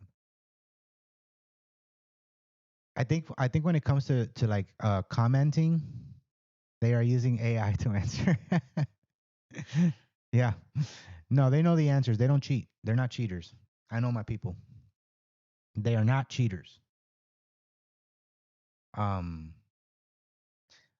But how do you call this? Mike, well, what I was saying is when it comes to like the chat shit, it's if you're on a PC or a phone, it's gonna be a lot quicker because the TV I know is slow as shit when it comes to that. Shamalama Ding Dong, of course. It would be better if we cheated, yes. Let me maximize this. All right. And then after that, I want to talk about my trip to Japan. Maybe some of you guys can call in. We can talk for a little bit, and then we'll play more music. But let's check out this STMLT. They're awesome as fuck. There's a few reactions on the channel to them already. If you haven't listened to these people, they're great. So let's put my headphones on here really quick so I can hear it with you. Let's check this out. Thank you, Moscato, for sponsoring this one.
つ笑い声がやけに聞こえてくる目障りだって離れたラベル剥がしきれずに落ちていくレベル自分を変えるレクイエム無効成功人生ゲームそこでドルビーズルースディスティブレ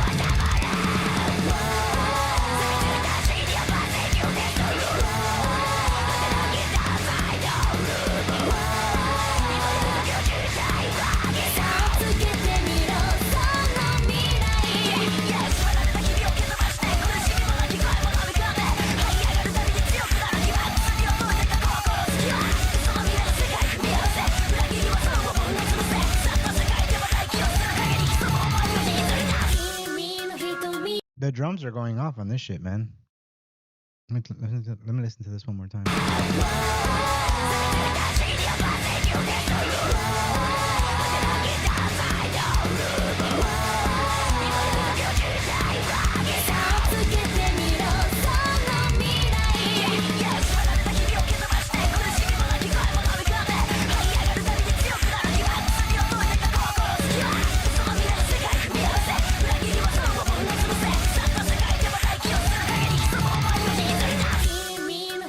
Wow, that's cool.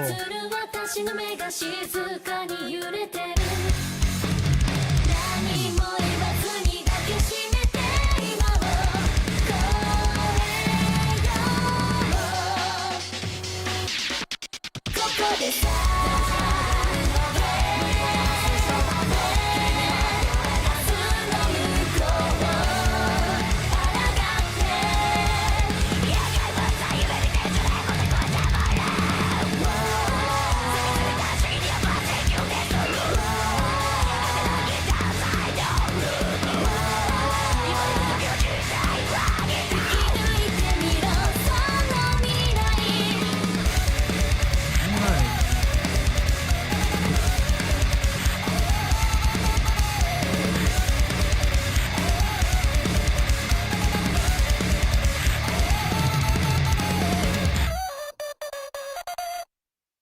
That shit punched. Very cool. Very cool. That's a lot heavier than the other shit I've heard by them too. Very fucking nice. Anti-Mental is still like, it still plays. You'll probably hear it like during one of the breaks and stuff like that because that's one of my favorite songs by them. It is my favorite song by them. But I know they got a new vocalist, right? That's a new vocalist that they have. Yeah, it's the new. Yeah, it's they have. Who else was replaced? I know the vocalist is different. I really liked the old vocalist for STMLT. She was great. Have you guys ever heard the Anti-Mental live? I want to play it really quick because it's so good. The one that she did. It was such a. Let me find it here. I'm gonna take a minute and show it to you because this is fucking sick. Hold on. This was with their original vocalist. There we go. Anti-Mental live. Check this out, okay? This shit kicks ass. I really love the way that this whole live performance came out. Let me bring this up. Hold on. This is such a good song to begin with, but she murdered this shit live. All of them did, because they have the screaming chick, and then they have the girl that can sing like the regular parts, as we'll call it, But listen to this. This is live.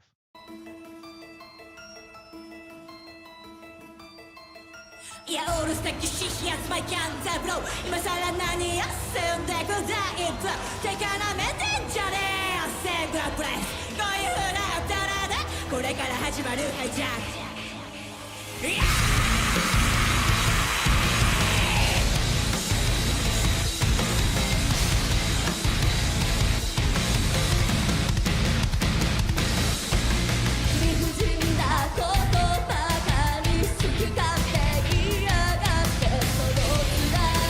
Do you know why this girl left the band, man? I really liked this lead vocalist that's singing right now. Why did she leave?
の日の私が救われるわけじゃないけどこんな歌でも歌わせてよ君の目に映る私が強く跳ねるよ知らない奴が私をたがらないで私を語れるのは私だけだから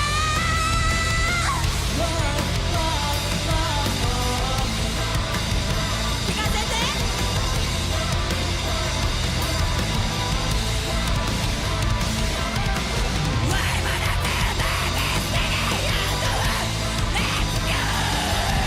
私は私のため歌い続ける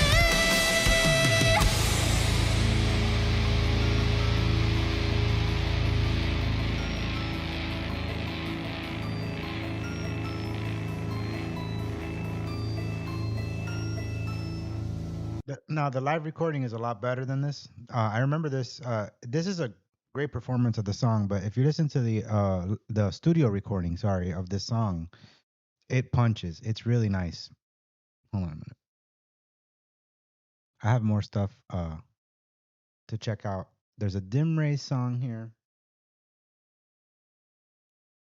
And then there's Dizzy Sunfist, which have you guys heard Dizzy Sunfist? This is another one that Brandon wanted us to check out.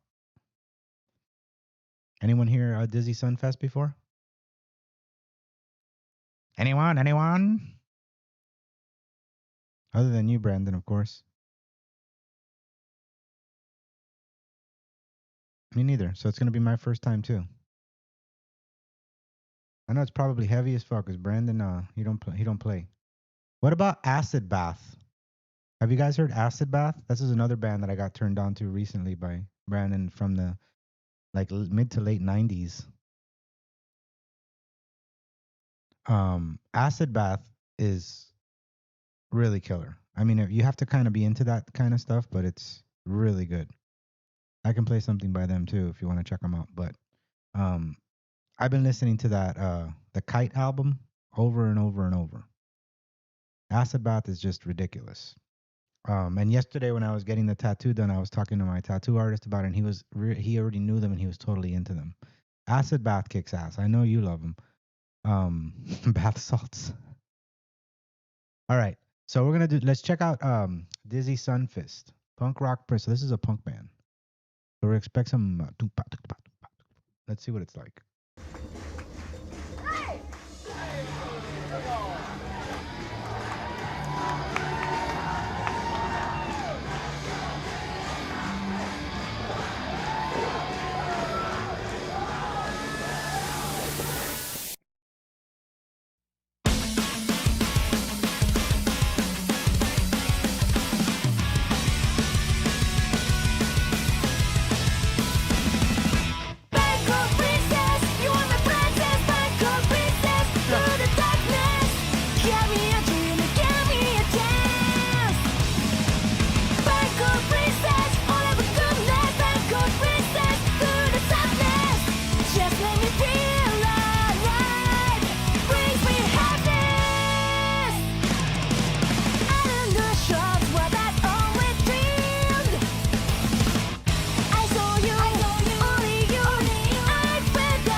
just gotta say that's a great way to describe it, Becca. Hello Kitty Punk. It sounds I could see it being Hello Kitty Punk. Just make me feel alive. Brings me happiness. And the shots were that always dreamed. I saw you, only you. I felt alive. Didn't care how well it got to feel. Think hey, am I cool? Get that I want to bring my soul now. Bangkok princess, you are my princess. Bangkok princess, through the darkness. Give me a dream, give me a chance. It's weird, but it's punk, but it sounds like too happy to me. It's too happy. Like I get mad. Throw something, break something, burn something. Bangkok princess, all of a goodness. Bangkok princess, through the darkness. Just make me feel alive. Brings me happiness.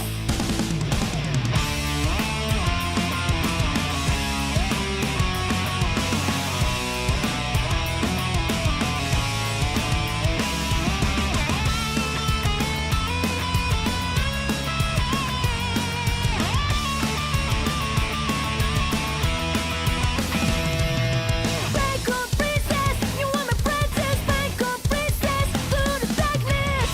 Give me a dream, give me a chance. Bangkok princess, all of the goodness. Bangkok princess, through the darkness. Just let me feel alive. Brings me happiness. Just wanna be a Bangkok princess. That was weird. I don't know. It was punk, but at the same time, it was like happy. And, I don't know. I liked it. It was great sounding, but I don't know I don't know what to think of it. Other than like they could have been grittier and meaner with that kind of beat, you know. But yeah, it was cool. I liked it. Who's this? Didn't we play a bunch of them? Go 7188. Yeah, we've played it, Polska Bob. How can you say if we've ever heard of them when you've literally fucking Polska Bob? How much of your brain have you smoked away, dude? You literally fucking have requested a ton of that shit.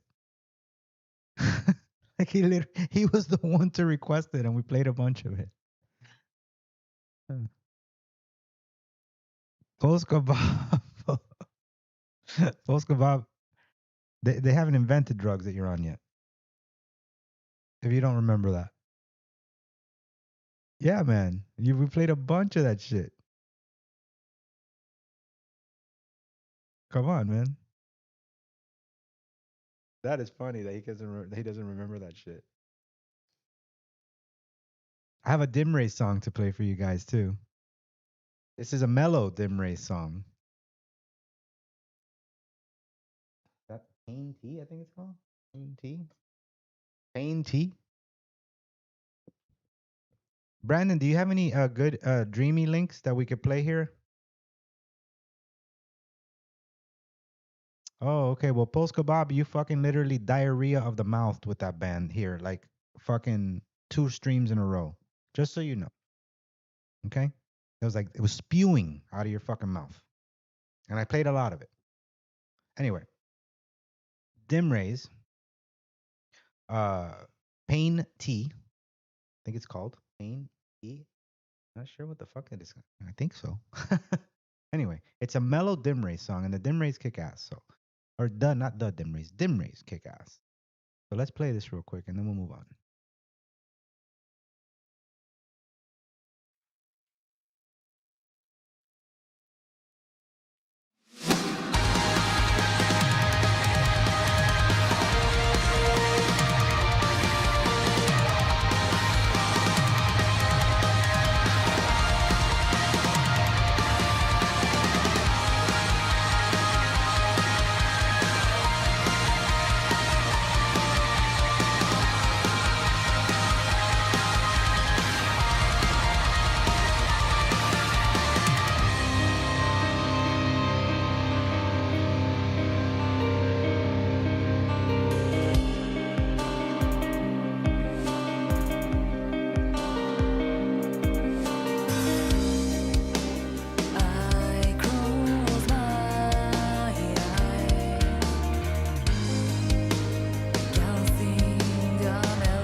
We none. I don't think this song Shamalama Ding Dong.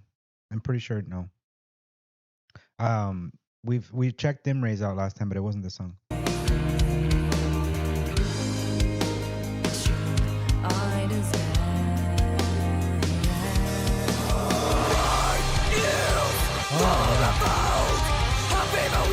Maybe you're right. I don't know. I don't give a shit. I want to hear it again.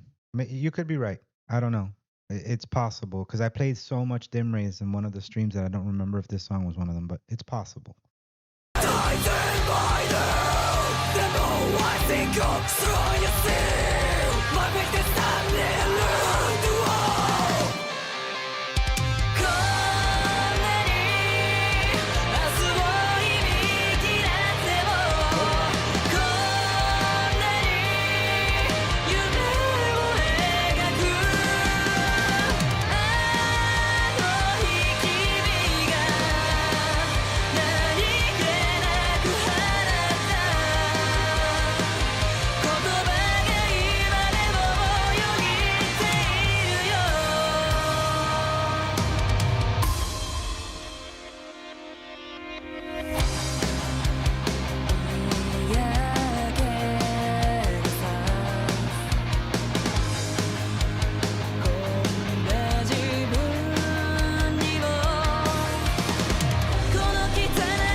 It sounds fucking beautiful. I know you're not complaining, Sham. And I don't want to even say that I didn't play it, but that was probably like before I left to Japan, and I know I played a bunch of them, so I don't remember if this was one of them. But this sounds fucking great, and I'm glad I'm playing it again. And you know what? You're probably right. Maybe I did play this because I played so much back to back, just like Dreamy. I played so many things. I don't know what I played, but I just know I like it, and I know that listening to it, I could listen to this all the time. You know, this is great. And listen how melodic that guitar is behind the staccato rhythm. It's sick.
Very melodic. That was just a beautiful run, man. It's the note choices in that run are beautiful to go with the rhythm. I listen to the rhythm in the background with what he's doing, which are just basically minor scale runs. You can see it in his fingers, but they fit so well. And also the way he's got the tone set on the guitar, where he's probably got the tone knob like a 50% on the guitar, which removes the highs, and it doesn't let the notes like twang out, and it just gives it this really warm, beautiful sound.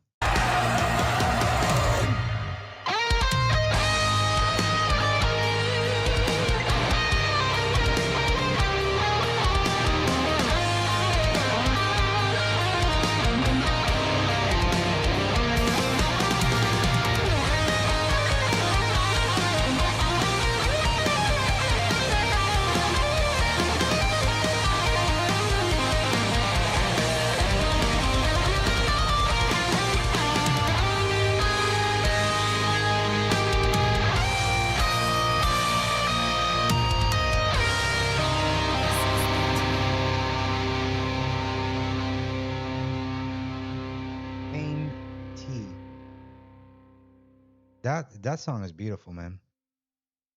It's heavy and melodic, and a lot of stuff like this, but they do it so well. They do it so well. Um, Let me see if I'm gonna throw some Mardellas down your throat just because I have to play Mardellas because I know a lot of you don't get into this band, and in my opinion they're ridiculously underrated. But let me see if Burnout has a video. I don't think it does. Maybe a live performance. Burnout. I've never seen this live performance of Burnout, but I want to check it out. The guitar player Kikyo of Mardellas is ridiculous. Marina's an amazing vocalist too, but the reason I listen to Mardellas is because of Kikyo. And Burnout has one of the coolest runs into the solo. I don't know what it sounds like live. Actually, I do because I saw him play it live and he killed it, but I don't know on YouTube like what there is. So I'm gonna play this really quick, so you guys can kind of see how this guy rips on the fucking guitar. And the way he goes into the solo is nuts. Hold on. Hold on. Let me bring it up. This is a song called Burnout by Mardellas. Um, Again, this is one of my favorite Japanese bands ever.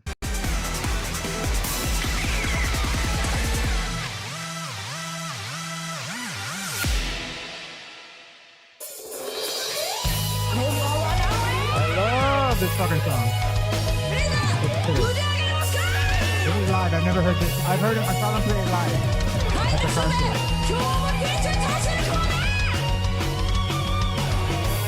This guy rips so hard.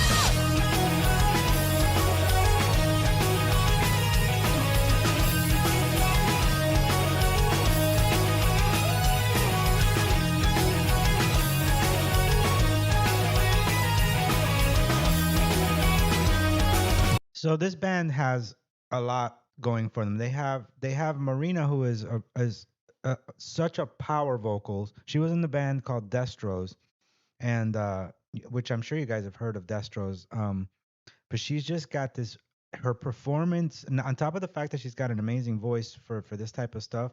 The way that she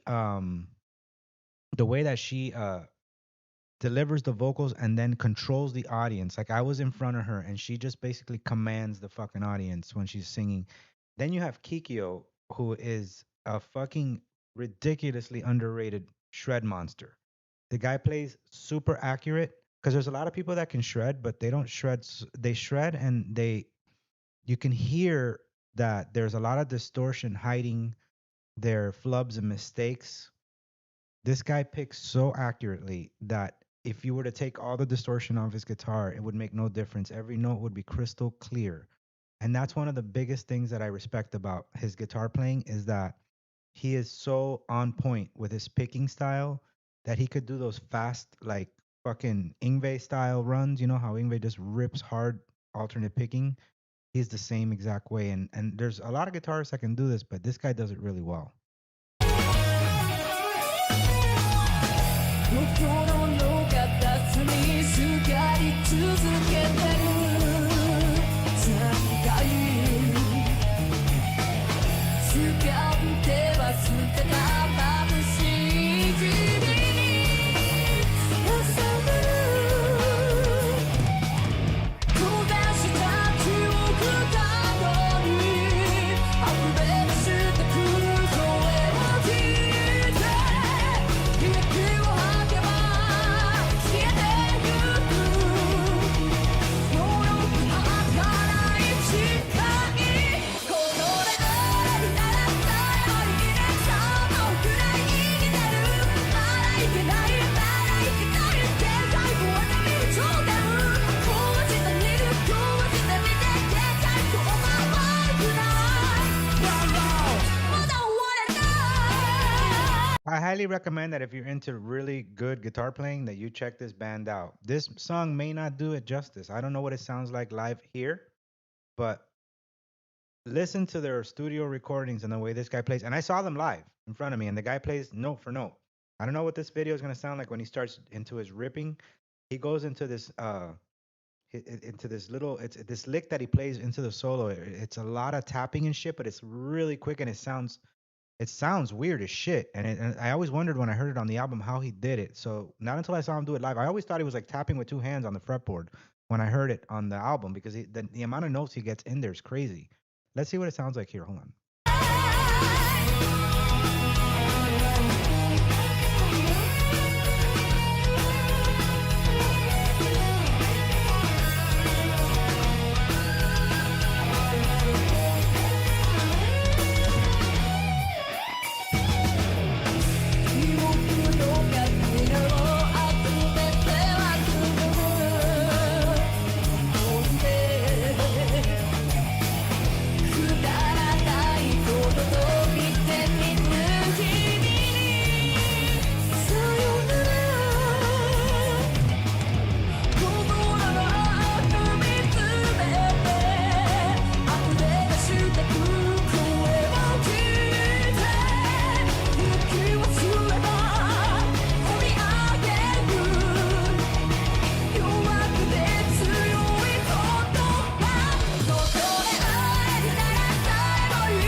Listen here.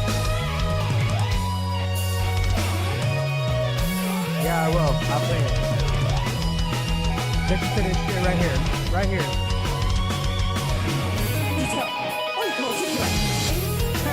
Fucking ridiculous.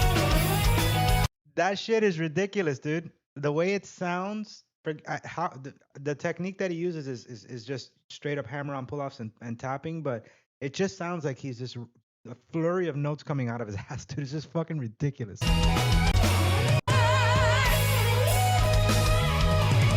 he goes into this crazy solo.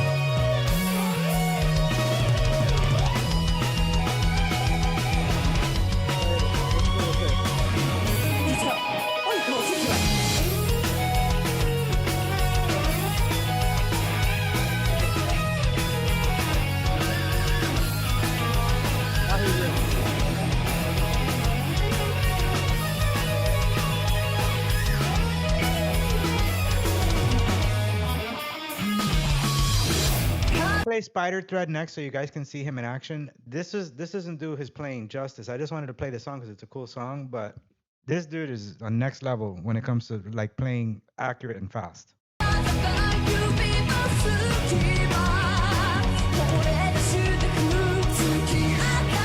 He did like a 2-string sweep bend, but mostly it was hammer on and pull-offs. If you really look at what he's doing, he only sweeped on 2 strings, so it's like blah, blah, blah, blah. It sounds like he's sweeping on multiple strings, but he's not. I saw him do it live, and you just saw him do it too. A sweep, if you look at his right hand, he's not doing a sweep. He did a 2-string sweep. He hammered a few notes and then swept onto 1 string and then picked a few notes and then hammered and pulled and tapped the last 3 or whatever the hell it was, you know? And I also saw him do it live, and I was really watching what he was doing. Because when I first heard it on the album, I couldn't figure out exactly what he did there. And I usually can do that by listening to the music. I can tell kind of the technique they're using. But with that particular little lick that he does there, it's a little tricky.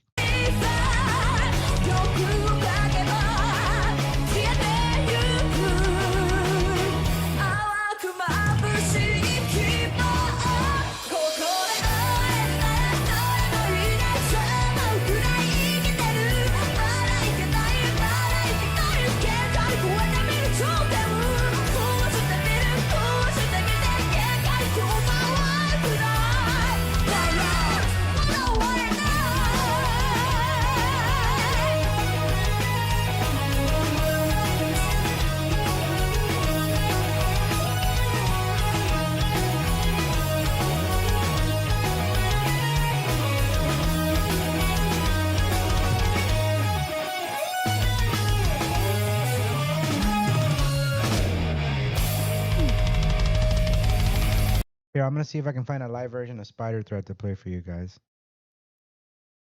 He just rips, man. This dude just rips.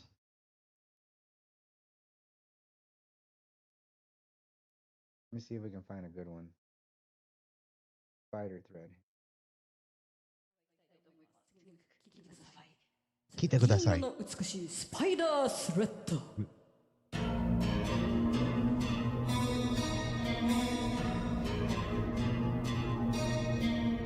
Sweep picking. Sweep picking takes forever to learn to do cleanly, because like I was playing guitar for years before I even like really attempted to learn sweep picking, and so for me sweep picking was one of the things that I had to really like just slow down and do really boring arpeggio licks over and over, really boring, like terminally boring to play. Um, because there's so many things involved in pick and sweep picking. You have to do pick slanting with your pick.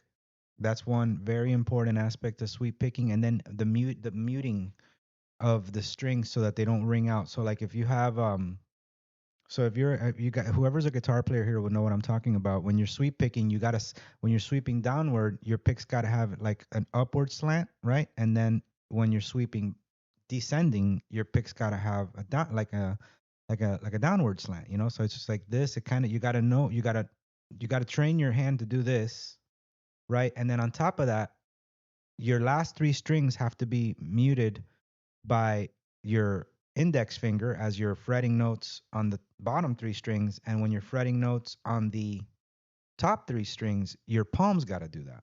So these are all these mechanics that are involved in order for other notes not to ring out while you're sweep picking, because other than that, it's you'll hear like two notes and that immediately takes the effect of the sweep arpeggio out. It just doesn't sound like that really that really cool sound that you get. Only happens when all of those techniques are applied uh effort. All three of them got to be applied perfectly in order for it to sound like a real sweep arpeggio. You can get a like if you ever heard people like Guitar Center sweeping, like when you go and you ever go to Guitar Center and some dude's sitting doing but it sounds like shit because all the notes are ringing out back. You have notes ringing out, and for me, I learned how to sweep pick doing three string arpeggios all over and over, and I didn't move to four and five string arpeggios, and I still don't really do a lot of six string arpeggios, but mostly it's five string that I do. But um I learned for a long time. I just practiced three string arpeggios. So, I mean, if you want, I can grab my guitar and kind of show you the arpeggios that I would do. If anybody's interested, I would show you the arpeggios that I practiced on three strings over and over and over and over and over and over. And then once I felt like I could just flawlessly go through the three string sweeps, I moved to like a four string A minor arpeggio and just I kept doing it over and over and over and over and over. And it took me a long time before one day I did it and I'm like, wow, that sounded good. But every other time I thought I was like getting nowhere. And I know, Brian, it feels like you practice and practice and practice and like you're not getting, but you are. It happens like one day to the other, you get it. And that's how it happened for me.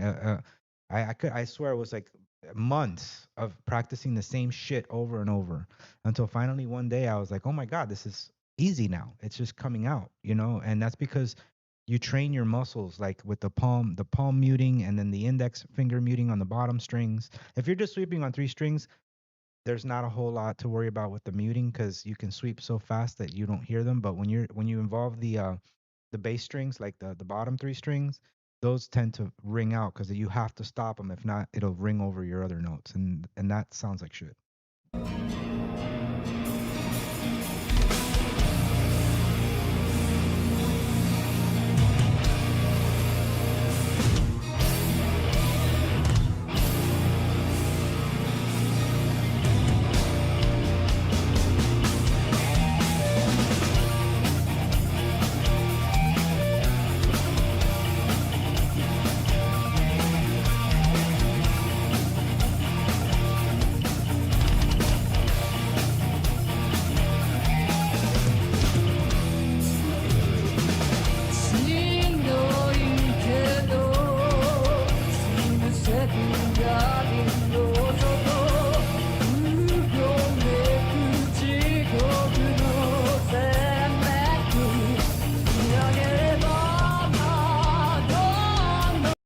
What Mardellas? So they have their albums are usually called like one, two, three, four, if I remember correctly. Let me see. Let me look it up. Hold on a minute. Now there's a live one that I listen to it on Spotify, so I don't really have the albums. Um, but there's like a best of. Do you have Spotify or like Amazon Music or any of those services? If you have any of those, the band has put together a playlist of like the best stuff from all their albums. Um, Honestly, I've never really heard a bad song by them. I'll be honest with you. I mean, there's songs I don't like that much, like Cleopatra is not my favorite. Um, but most of their stuff, man, like you can get into, especially it's one of those things where it might not hit the very first time you listen to it, especially if you're looking for something specific, but um you have to play it and then you'll really see what they're doing. And I can tell you after seeing them live, musically they're amazing, amazing, and way underrated in my opinion. Like this band should be way bigger than it is. I mean, the venue I saw them in, I have played venues bigger than that myself. So when I saw this, I'm like, I can't believe they're just playing here. These people should be playing to a way bigger audience. Um yeah, so like that's where I listen to the Wildwood, but like I know Mardella's 4 is a really good album um to listen to, like from beginning to end. I've listened to that one, but most of my stuff consists of just a bunch of stuff that I've put together that I really like by them. Last Round Survivor, another great song. Apocalypse, have you heard Apocalypse at all? Because I'll play Apocalypse. Apocalypse is a great fucking song. If you haven't heard that song, that's another song where he rips like a motherfucker. I mean, I'll fucking shove Mardellas down you guys' throat here so you can see what they're like. um so yeah, yeah, the live albums are fantastic. They play live just as good as they play.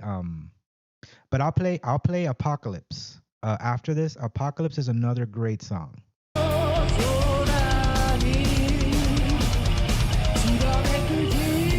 I know you. I'm gonna play it, Brian. I'm gonna play Apocalypse. You guys are gonna love. We've done a reaction to Apocalypse, but I'm gonna play it here. Just this song kicks ass. Apocalypse is another one of their like big hits. You can consider hit like that they're known for. It's not really a hit, but they're known for that song. So I'll play it afterwards so you can see.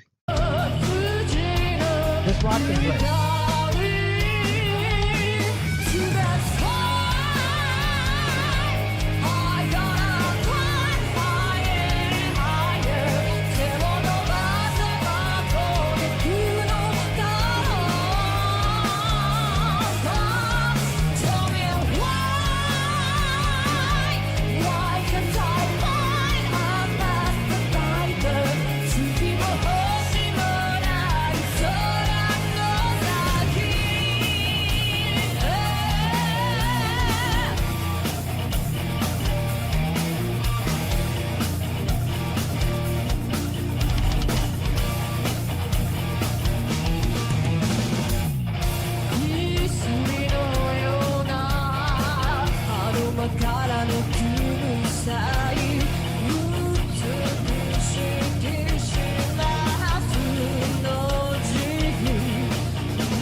Listen to this shit. Listen to this.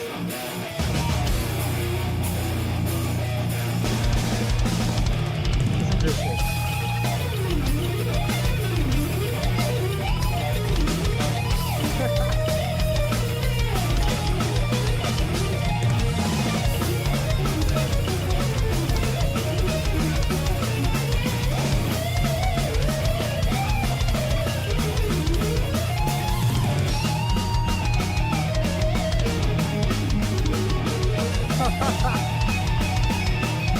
I told you.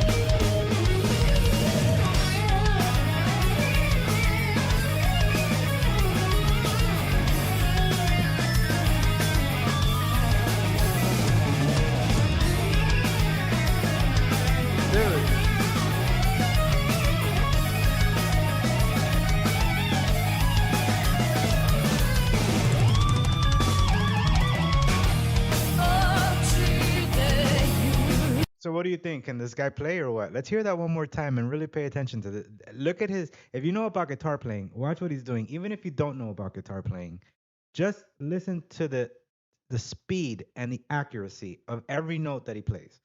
There, it's ridiculous. And I'll tell you one more thing to look at when you look at this again. Look at his right hand. His right hand is ridiculous. His right hand is to me, what makes a really good shredder is somebody who, and even though Zach Wild is sick, right? And Zach Wild really beats the shit out of his right hand, like he's like, when he plays. But this dude has such minute movements, which contributes to how fast he can change strings and sweep and do all these things that he's doing. Just watch it one more time and pay attention to his right hand and listen to the amount of notes that he's playing.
Stick around for Apocalypse, Wild Wolf. You're gonna love that song. It's a great fucking song, but like you'll see, I told you, like I saw these people live, and my fucking jaw was on the floor every song. It's just nuts, man.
Ben, I don't know if you were here. You're gonna hate me even more. I don't know if did you hear my story about the concert? Were you here? What happened to me at this concert? Because I said it at the beginning of the stream, but I don't think you were here yet. Before I continue this, I gotta tell Ben this so he hates me more. Were you here, Ben? Did you hear that? What I said at the beginning about when I went to the show?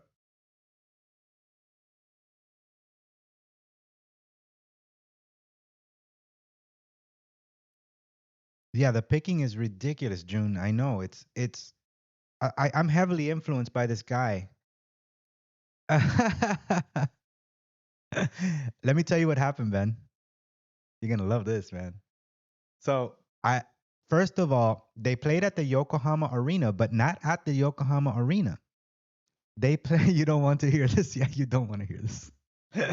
So, they played at the Yokohama Arena, but they played in a side room of the Yokohama Arena. So it was like the arena's here, and then there was a room that you go around the arena, and you go into this other little door, and it was a tiny, tiny venue. I don't even know how many people were there, but I want to say it was like 200 or 300, if that many, maybe less. It was a tiny venue. I have played bigger shows than this. So when I saw where they were playing, I'm like, why are they playing in this tiny ass place? I don't get it. So The show, of course, kicked ass. Saw the whole show. Then I go to the merch table and I buy the shirts. I bought one for you, bought one for me, and I'm I'm holding the shirts and I'm walking out the front door of the venue, and their manager recognizes me from the YouTube channel, and he's like, he says to me, "Do you have a YouTube podcast?" He asked me, and I said, "I have a YouTube channel where I do reactions and stuff." He goes, "I know exactly who you are. You're Tequila Jimmy." I go, "Yeah." He goes, "I'm Mardella's manager, and we are all big fans of the channel. The band loves your channel. I love your channel. We always watch it, and we love what you say about the band."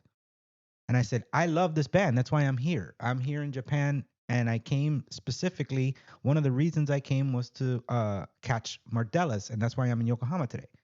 He's like, "Oh my God, we appreciate it so much. Hold on a second." So he gets on his phone and he texts Marina, and he says, "Marina," he tells her that I'm here, and she immediately knows who I am, and she comes out to meet me, and fucking signs my shirt.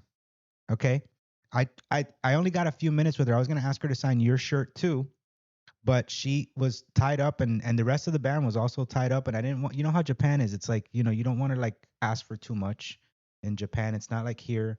I didn't take pictures. I took a picture with her manager, and it's on my Instagram. If you and I'll link to my Instagram one more time for you guys here. You'll see there's a picture, and the guy who I'm with at the show is their manager.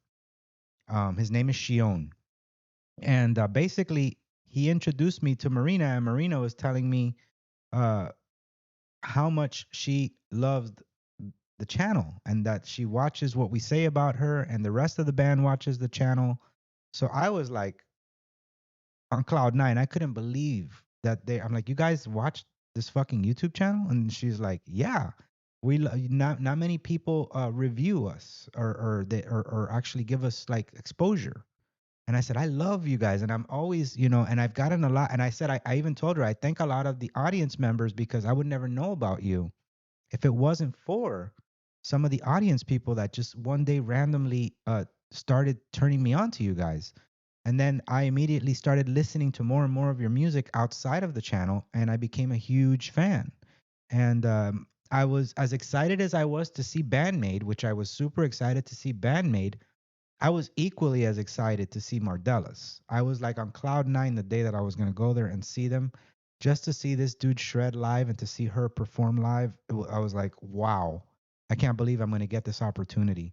So I actually got to meet um, Marina right on the stage where they played, because I was still inside, and I was walking out, and the guy took me back in, and she came out really quick from the backstage. They were all about to leave, but she took the time to come out, talk to me for a minute. She signed my shirt really quick, and then I said, my goodbyes, and then I talked to their manager for a long time, and he kept saying, like, and then their manager started tagging me on Instagram on other stuff to do with Mardella. So he like just started tagging me on it, like a collab post and shit like that. So I was really grateful.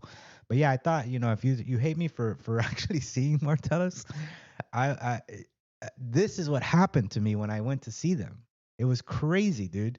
If you go on the Instagram, it's like it's the picture where I'm like kind of squatting next to this dude, and he's kneeling, and he's doing the horns right here. That's their manager. That's the guy who promotes them in Japan. And there's another dude that was with them. That's the record label manager, which I also met. I didn't take a picture with him, but I talked to him for a while. And those two guys, they're just eternally grateful that I feature them on the channel. I'm like, dude, I'm gonna continue to, and that's why right now I'm shoving them down you guys' throat, because they're such a great band, and I really think they should be better known, super underrated.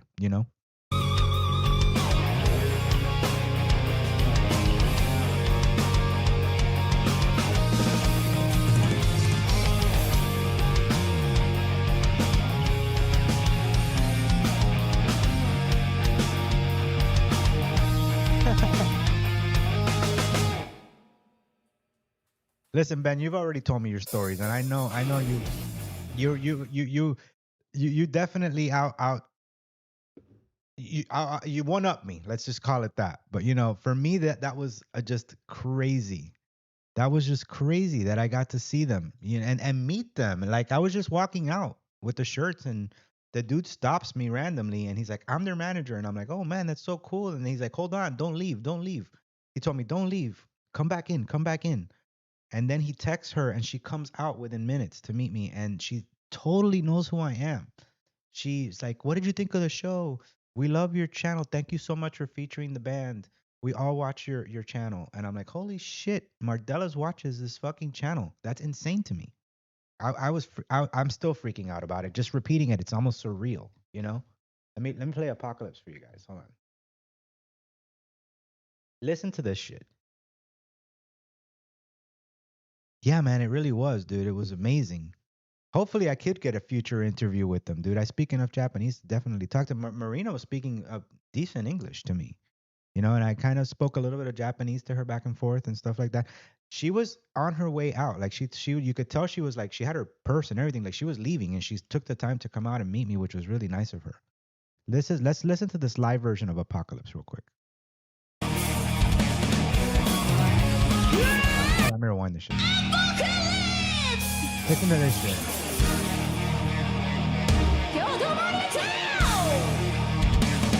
Alright, that's so crazy.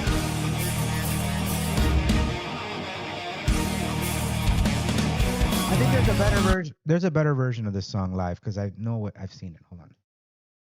I want you guys to see the good one. Let me see. One of their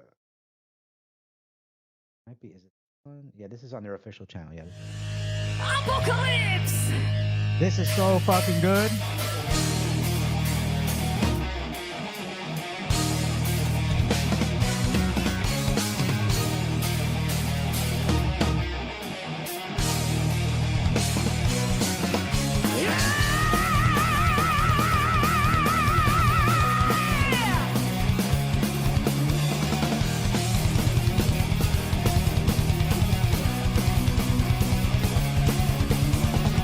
Walk to the doors to the ruins.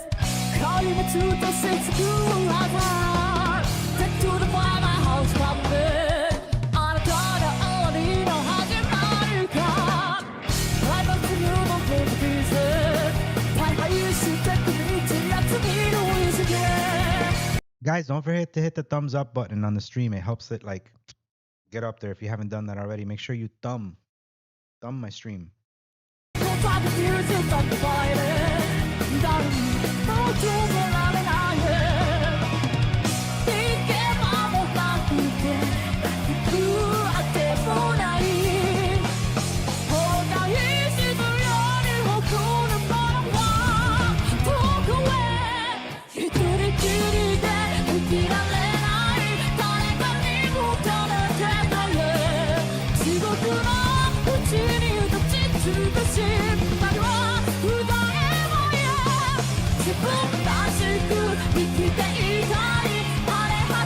I love the riff.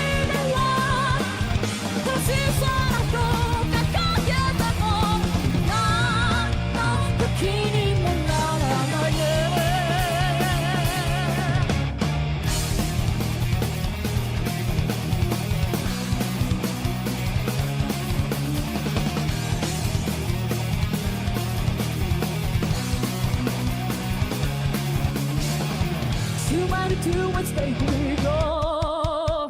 She keeps you gathers the dollar course. You like to get it and let's go. Oh, God, you watch it out here. We can't find one not to pay. You cool at the morning. Just a balloon on that day. They down on a walk. Don't go away. You do it to that. You feel it.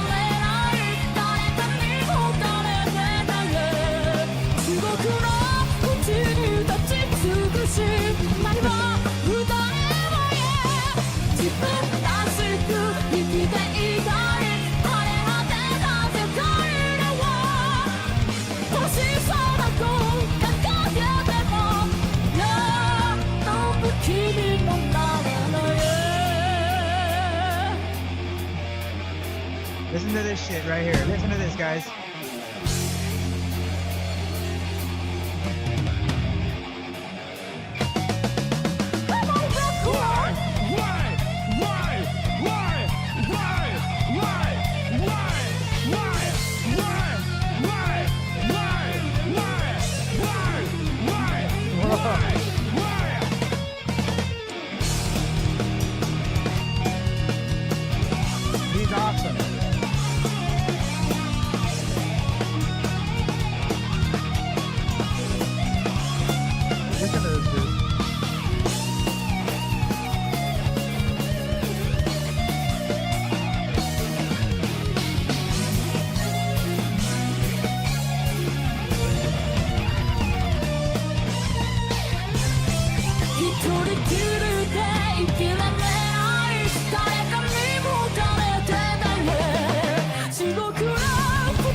Dude, yeah, the bassist does solos too. He's got some sick parts in the songs. That's why I want you to listen to it. Wild Wolf, you got to listen to a lot of their stuff. I wish I could sit here and play all their shit because there's parts where he gets up on stage, the bassist will get center stage and just start noodling. He is a great, great bass player. Really good. And he has solos just like Kikyo does in songs. So he'll start noodling on the fucking bass. I'm a guitarist, so when I see somebody play so cleanly, so accurately, using any technique you throw at him, I'm like, the second I heard this in my ears for the first time, because I had only heard like 2 songs on the channel. Then I started checking them out outside of the channel, and I just like I remember in my car, I remember driving one day and listening to this, and I was like, what the fuck? Then the next one came on, and I was like, this dude is an elite guitar player. Like, it's like you listen to it and you're just like, damn, why isn't this band more well known? You know what I mean? And then when you go see them, like in the venue, I saw them. I'm telling you, like, I've played places like Tin Roof in Orlando that's got double the capacity of the place that I saw these people at. I can't. Sure, I'll take a request, no problem. I when I saw them, I couldn't believe that they're playing in this tiny little hole in the wall room. Like, these people should be more well known, and I think they're just not that big in Japan. You know what I mean? They're just not a big band in Japan. And of course, it's hard to get out of Japan if you're not big in Japan first. You know what I mean? But for me, it's just like once I found them, I listened to them, and it's just for me, it's like a fucking clinic. I just learned so much from him, from his playing, to polish up my own playing. You know.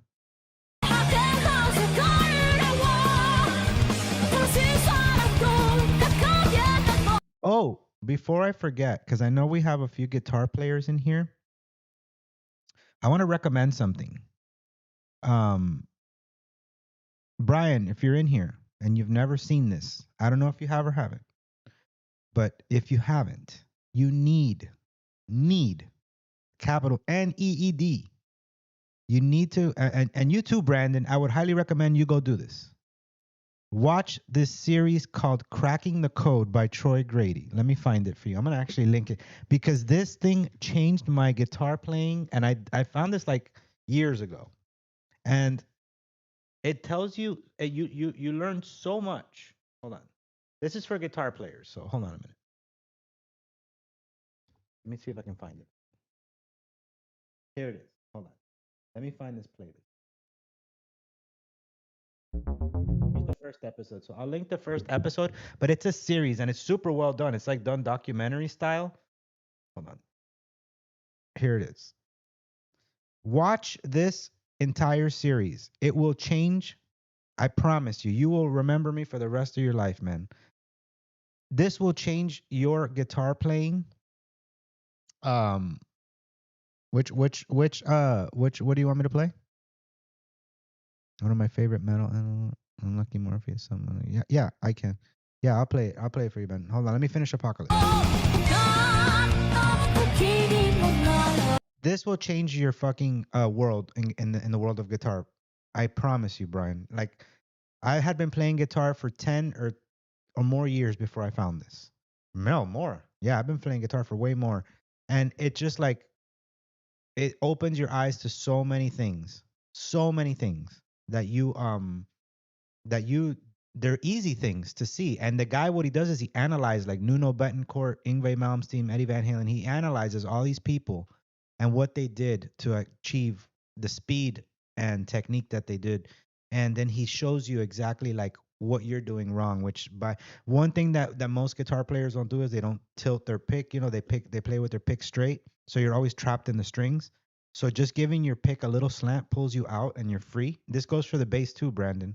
When you're playing with a pick, if you just slant your wrist forward slightly, you'll notice that when you pick down or up, you're never trapped in the strings. So you can go and string hop in real time if you're doing a down string. And then it also shows you like if you're doing like three or 3 note per 3 note per string runs. If you already pick at a slant, that's good. If you're doing like 3 note per string runs, you should always start in a certain direction depending on which way you're gonna go switch. So like if you're doing a descending thing, you always want to wind up on an upstring when on an upswing when you are going upward. And if you're on a down upstroke, sorry, and if you're going descend, ascending from the bottom up, you're basically going to want to make sure that the last note is on a downstroke. So you just move your hand to the next string. It changes your playing big time. Just watch it and you'll see what I mean.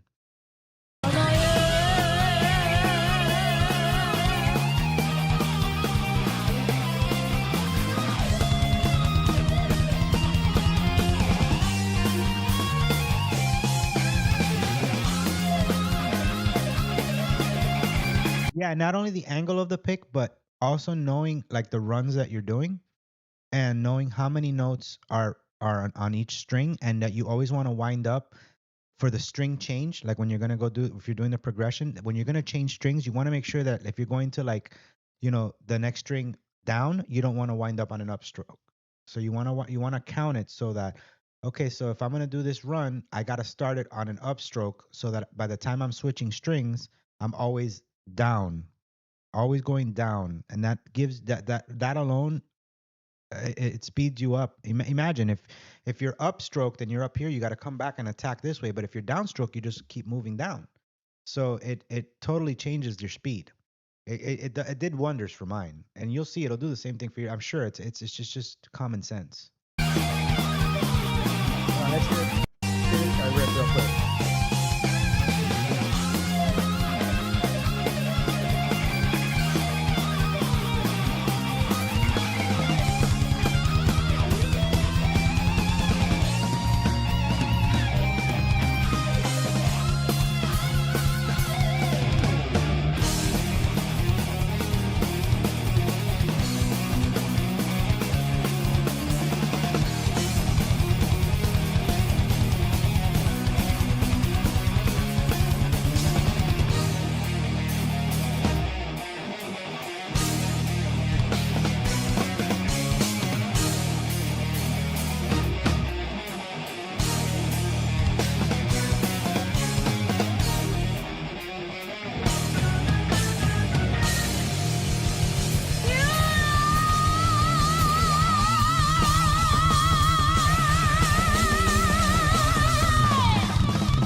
Oh, you guys sick, dude.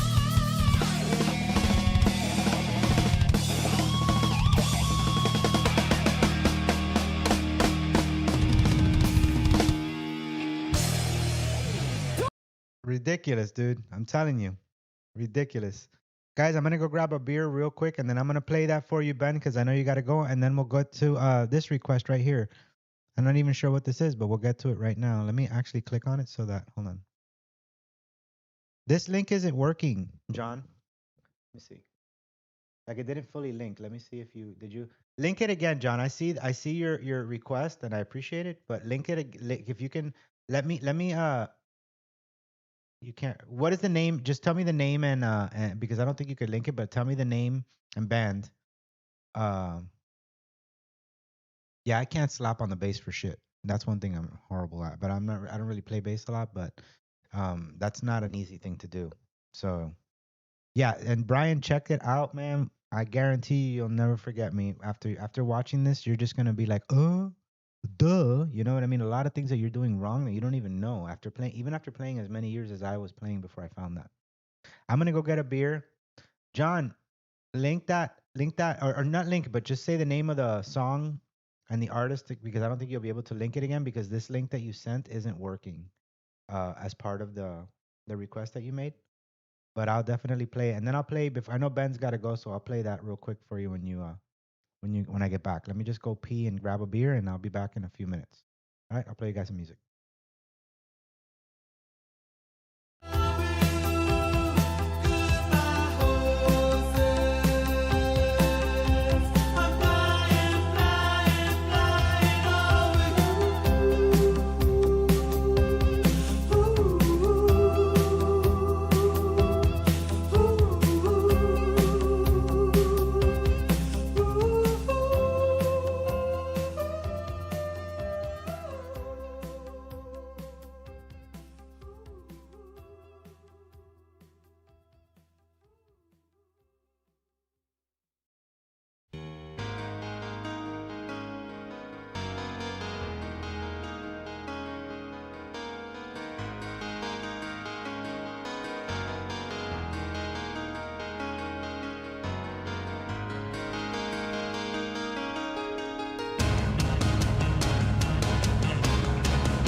All right, I have returned. This is the last wave here to this beer. I'm getting the fuck out of here. But we have a few more requests to play.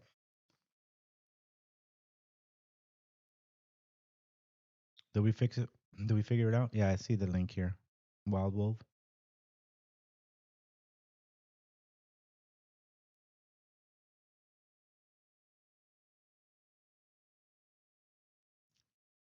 Hmm. Let me see your link, man.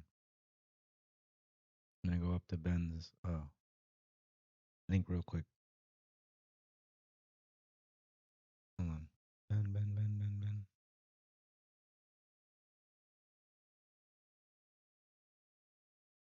Oh, here it is. Okay.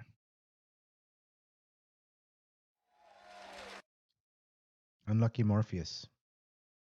Unlucky Morpheus. Angrifier. Unlucky Morpheus also kicks ass. I'm sure you guys all know who they are.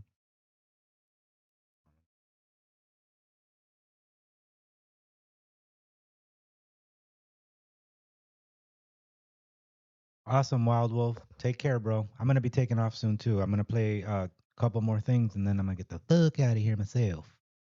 Kind of just relax. Take care, man. Thanks for coming, dude. Always a pleasure to have you. And kick ass on Jeopardy. Remember to email me. I think you did already. But anyway, let's watch this.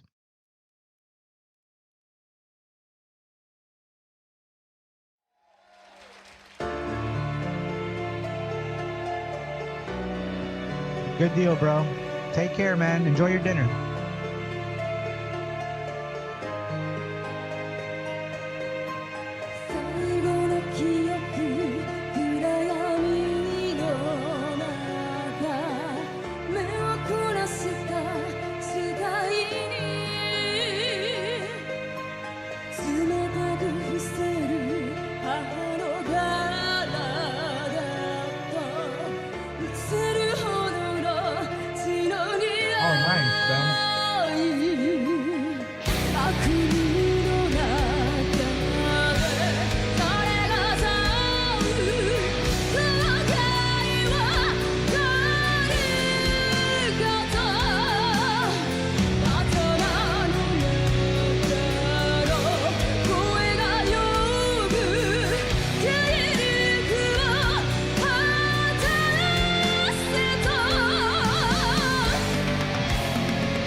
What's the name of the violinist? I forgot what her name is. I know she's played on other stuff that I've seen.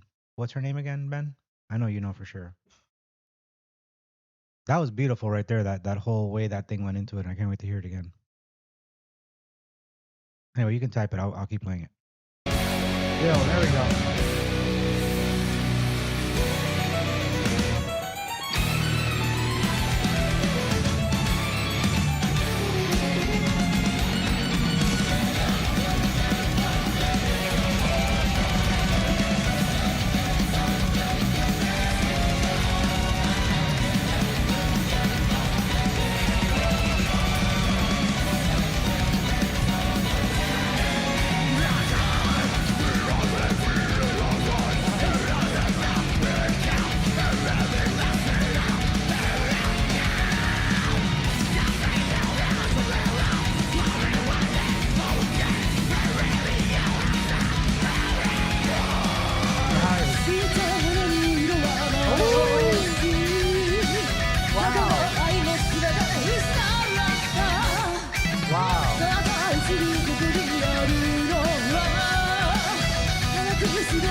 That lead fill is epic as shit, dude. Beautiful, beautiful. Wow.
This is the best Unlucky Morpheus song I've ever heard in my life, dude.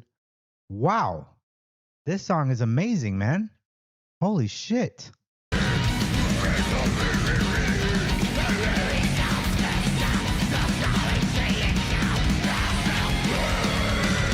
一度君と愛と感じて生まれ目覚めをさたくは辛く誇る許す殺人が他に生きる理由などない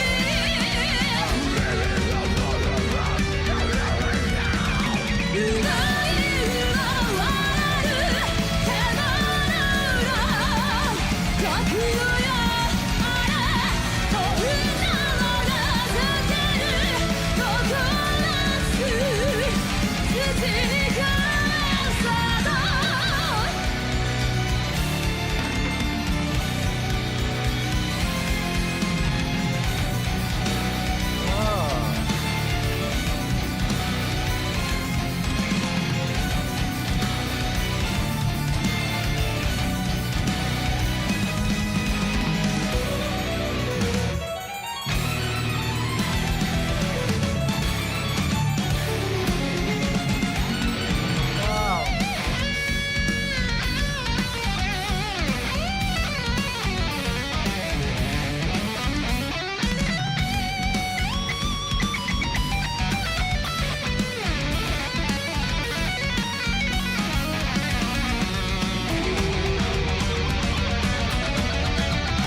Wow.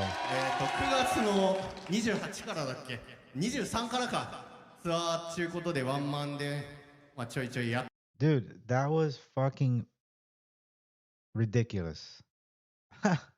Wow. Wow. I need to fucking put this on my shit right now. Hold on a minute. Like, Oh my God, I never heard anything like that by Unlucky Morpheus. That is just nuts, man. I got your link here, John. I think I'm gonna play it now. But yeah, Ben, you were. I'm putting it on my thing while we're still on the stream here, so I can listen to this all the time. Hold on. Damn, that was just nuts, man. Never heard anything like that by them. Oh my God. And I'm putting it on my my everyday playlist right here right now. I'm putting it on the stream intro playlist too, so it plays during the streams. Oh my God. Thank you for that, Ben. It made me a fan right away, man. I mean, I already liked Unlucky Morpheus, but I never heard that. This is like, I didn't even know they were capable of this. Put it that way. It was amazing. Amazing. I really appreciate that. That was nuts. All right, so this is John Crab's. Let me see. I cannot read some of this kanji. What is the name of this artist? Is that the name of the artist? I see some numbers there on the channel, but what's the name of this artist, John? And we're about to listen to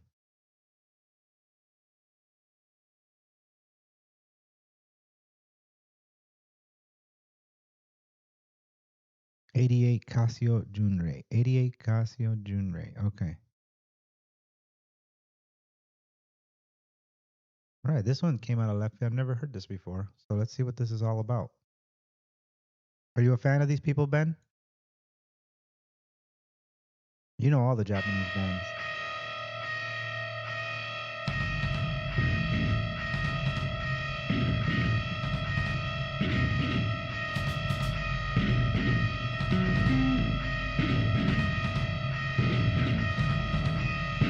What's up, Roger? Always showing up late.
This is like really creative, man. It's like you don't know what to expect. You know, that's one of the cool things I like about it already. Especially with the changes are not subtle. They're pretty abrupt, but they're fucking like out of left field, you know? And I give them an A plus for creativity and the way they compose this.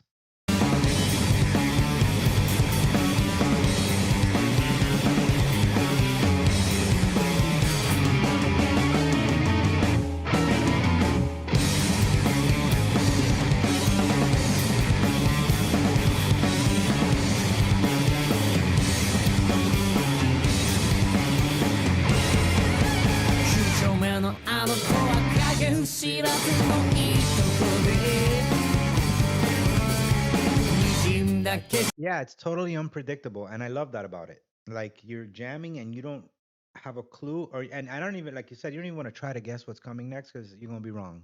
And you're right about that. Like I gave up trying to guess within the first minute of the song, like what was gonna happen next. This is really cool. It's really creative, really well composed, and original. I love how original it sounds.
It's chaotic sounding as fuck. Like it's really like chaos, dude. Like you don't know what's happening, where to go with it. You know, I like that about it. It's just chaos the whole fucking song. Even they're playing songs that are out of I mean, sorry, not notes that are out of key on purpose and they sound good. It's crazy.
See, like what he's doing there, Brian, those 3-string sweeps, that's what you want to practice, bro. It's like just 3 strings back and forth, over and over and over until you get it.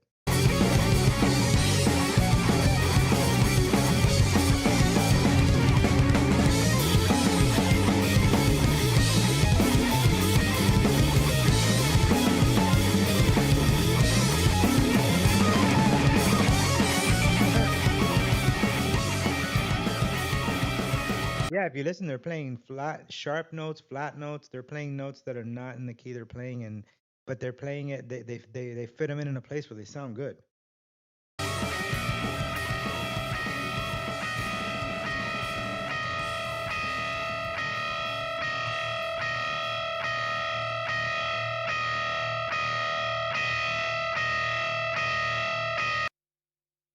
Fucking hey, that was weird. That was weird as fuck, but I loved it. That was just straight up chaos. Yeah, yeah. Let's play some Dreamy before we fucking wrap this up, man. You guys, leave, if you're here, don't leave without listening to this band. I played so much, and you know what? This week, I'm going to cut some of the footage from the last live stream where I played a lot of Dreamy, and I'm gonna release them as separate videos just for all the people that can't make the stream so that they can see them. Dreamy is a really good band, and I think a lot of, if you're into this type of stuff, you're gonna like drop a link to Dreamy, Brandon, sorry, Brandon, drop a link to Dreamy so we can play something by Dreamy before we wrap this bitch up. They're so good, they're so good. And I only missed Dreamy. I was gonna go to Dreamy. I didn't give a fuck how I felt, but I was on a Shinkansen back from Osaka, and by the time I made it back to Tokyo, their set was over because they were only going to play like a 45-minute set that day, and unfortunately I was just going to go there for that because it was like 4 bands. But I by the time I got back to Tokyo from Osaka, I wouldn't have made it to see them. I would have gotten there and they would have been off the stage already. So that's why I didn't go. But that's one thing I would have gone. I don't give a fuck if I was dying. I would have gone to see him. Hold on. Let's bring this up. This is good shit.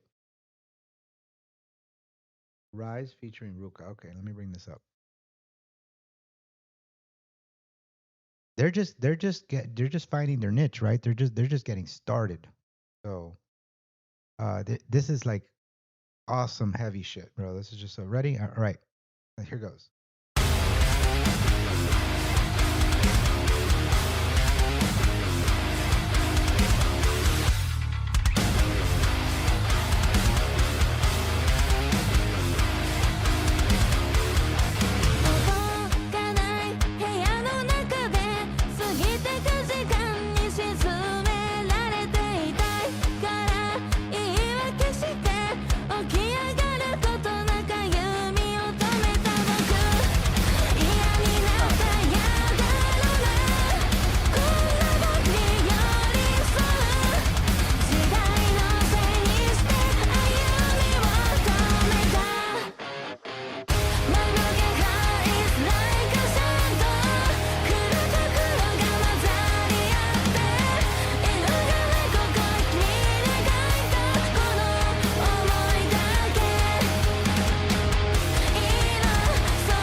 I think you and Ben might have been at the same show, Brandon, or somebody was there with you from the channel. Remember the last time we were in a stream? One of you, I think it was you two that were there together during the Lovebites, Budokan show, right? That was around that time. So I think you guys were both at the same exact Dimray's Dreamy show, weren't you?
The music is ridiculous though. It's so fucking cool, man. It's so heavy and It's just I'm a big fan of that fucking heavy drop shit. Boom, boom, boom, like the way their style. You know, I think you're a fan of a lot of bands like that too, Ben. It's just the music is sick.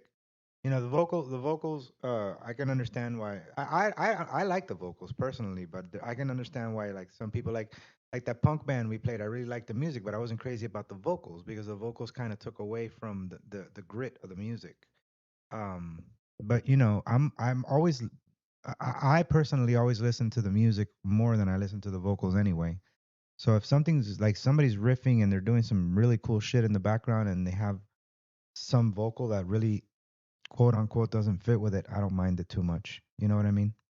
Um, I I'm more about like the composition and the writing of the music, because sometimes it's vocals can be hit or miss with anything. Of course, if you have a song that meshes beautifully vocally as well, then you know that's a recipe for some good sauce. You know what I mean? But um, they Dreamy, I just love their style, dude. Like the music, the way that they play is just really, for me, it's right up my alley.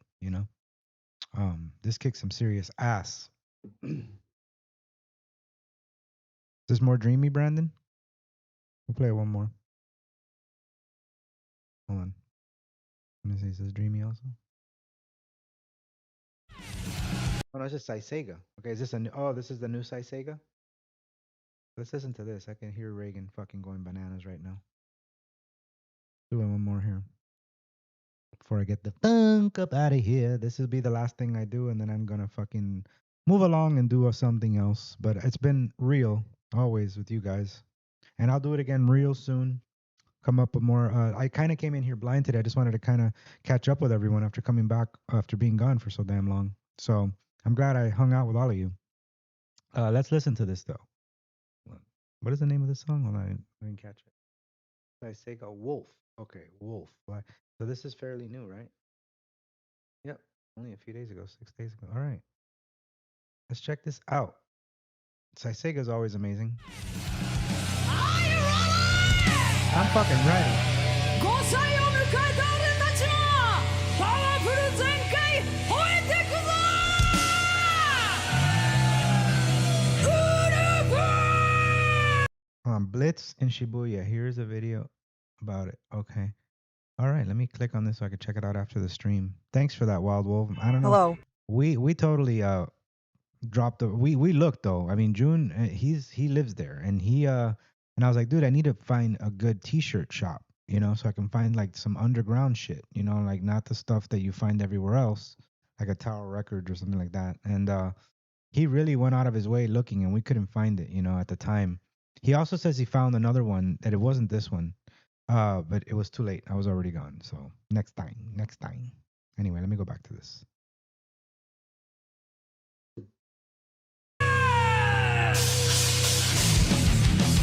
Take care, Brian.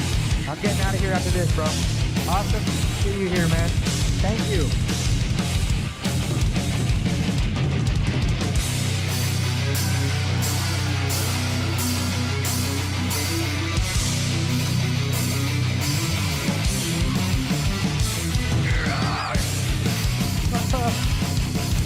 Fuck yeah, dude.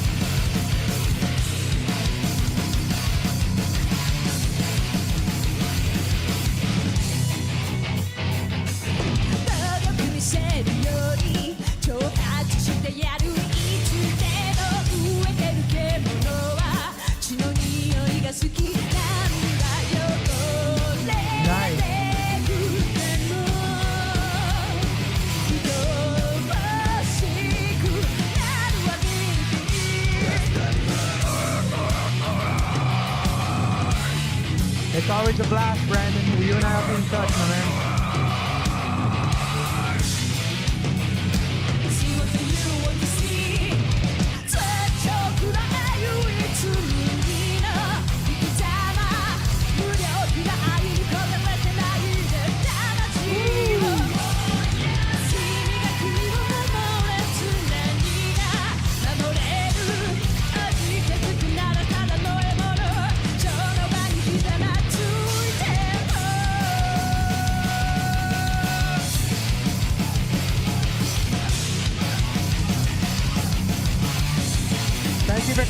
bien.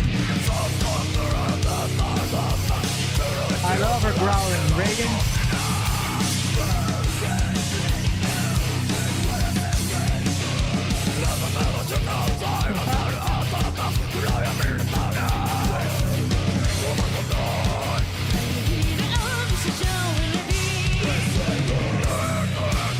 Oh, yeah.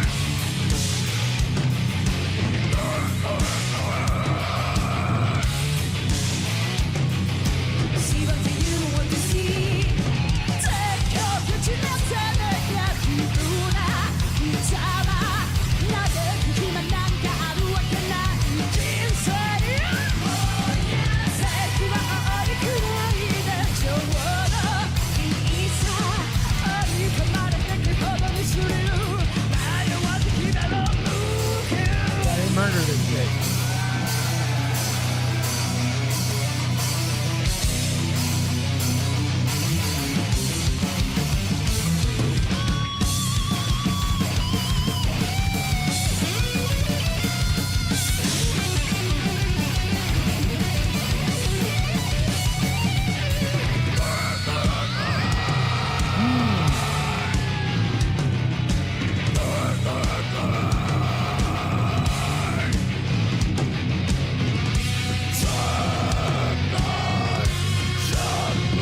Yeah, he's a great guitarist. Another great one.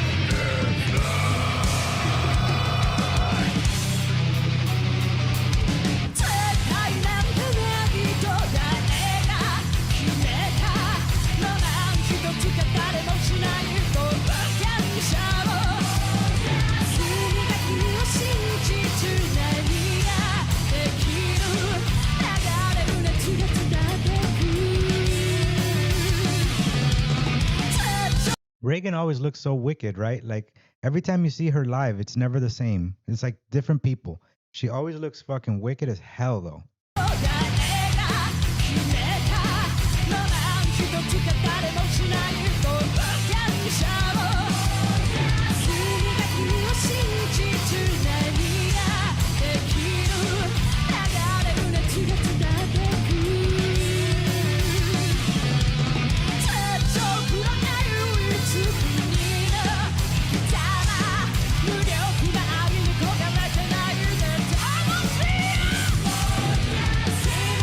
Great song.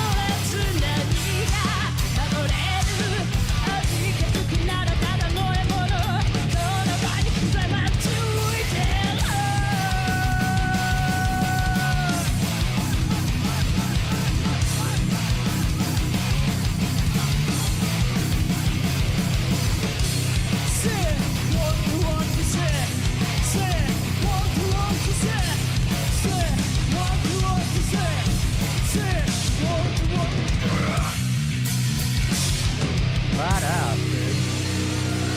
Always though.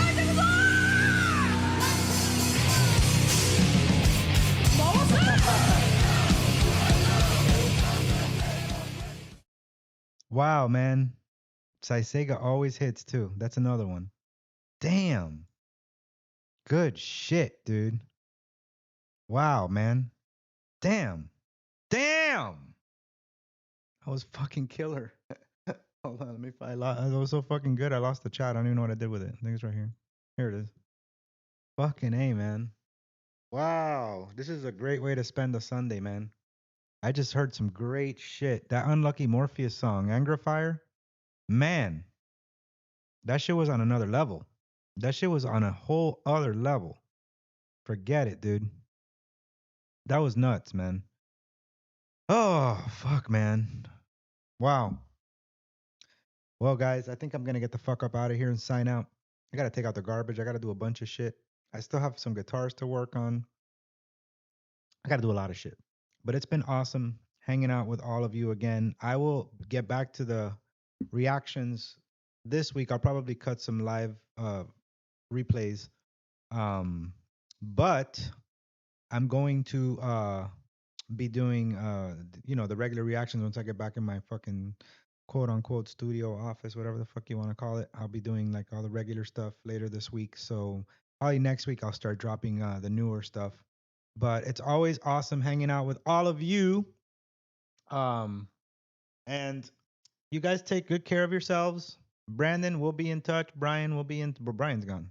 But Brandon, I will be seeing you soon, my friend. Um, I think you're coming in the day of the show, so I'll see how early I can get out and we can hook up and do stuff. Vivian, thank you so much for coming by as always. And yeah, practice the bass. I'll probably see. I'm not gonna lie. I want to play guitar, but I'm like, I got so much shit to do. I don't even think I'll be able to today. I've been playing every day though.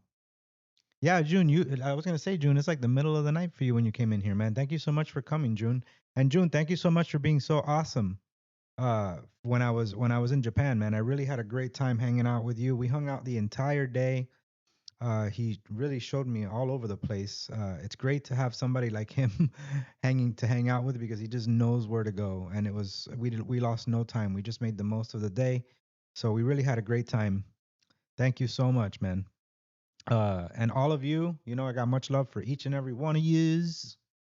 And I'll be doing this shit again real soon. Maybe in the next, week or two, I'll schedule something else. As soon as I see an opening where I can like hang out on a weekend at home, uh, I'll definitely want to do it with you guys. So, because I always have a great time doing this, and more importantly, I really discover some great, great, great tunes. And I'm gonna cut a lot of this stuff out, especially the less known stuff like Dreamy. Into separate reactions and put them out on the channel because those, with time, they don't always get bit right away. You throw the bait out and it takes a while, but people do catch on to it. And I get a lot of comments with people saying, wow, I've never heard this band. Thank you so much for putting this here. So stuff like that makes this all worth it, just getting bands out there that, like Mardellis. Mardellis is another one that I keep, trying to shove down people's throats. I'm like, man, you got to listen to this band. Trust me, just listen to it. And if one song doesn't hit, listen to the next one because you'll find one, and then you'll become a fan. Like Wild Wolf did today. He became a fan of Mardellis, and my job is done. My job is done. Yeah, yeah, and I'll do Monday nights. I think more often than Sundays for sure. I think Monday nights are a lot of fun as well. So I'll do both. Maybe even next Monday, not tomorrow, but next Monday night, maybe I'll come in here and hang out with you guys for a while, because that's a great way to wrap up a shitty work Monday, right? Like you go to work all day, and at least we get to hang out and be cool and relax, decompress, with some good tunes. I'll always have a new Jeopardy game ready to go, so I'll go ahead and I won't fuck the next one up like I did this one. I gotta actually check it better. I don't know where I went wrong with this one, but I went wrong somewhere. But I'll fix it, and then I'll come up with new questions and stuff like that, new categories. If you guys want to send any requests for categories, not questions, but categories, feel free to do so. You can just comment on any video. I'll see it, and I'll put it in there, man. Thank you so much once again, all of you. Much love to all of you. I'm going to be signing off. We'll be in touch. If you need anything from me, you can email me. You have my Instagram. Follow me on Instagram. I'll link it one more time for the few that are left here. If you don't follow me on Instagram, follow me there because sometimes I will put stuff there and I don't put it on YouTube. But I'll always announce lives and stuff like that here on YouTube as well, so you don't have to worry about that. But there's the Instagram. If you don't follow me there, follow me there. You can also see all the stuff from Japan. I will be putting together a vlog. Like I said, I have a lot of footage that I shot with my vlogging camera, not my phone. All these things came from my phone. But with my vlogging cam, I shot a lot of footage. So I'm going to be cutting together an entire video with all of my trip through Japan and Thailand. As soon as I get a chance, hopefully this week, I think I can do it.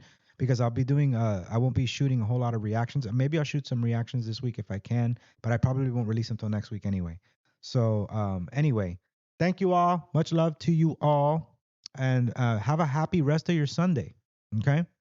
Have a happy rest of your Sunday. June, I will see you next time, bro. And thank you so much for being so killer when I was in Japan, man. It was truly a pleasure to meet you and truly a pleasure to hang out with you all day. I had a blast. Love you all. Take care, guys.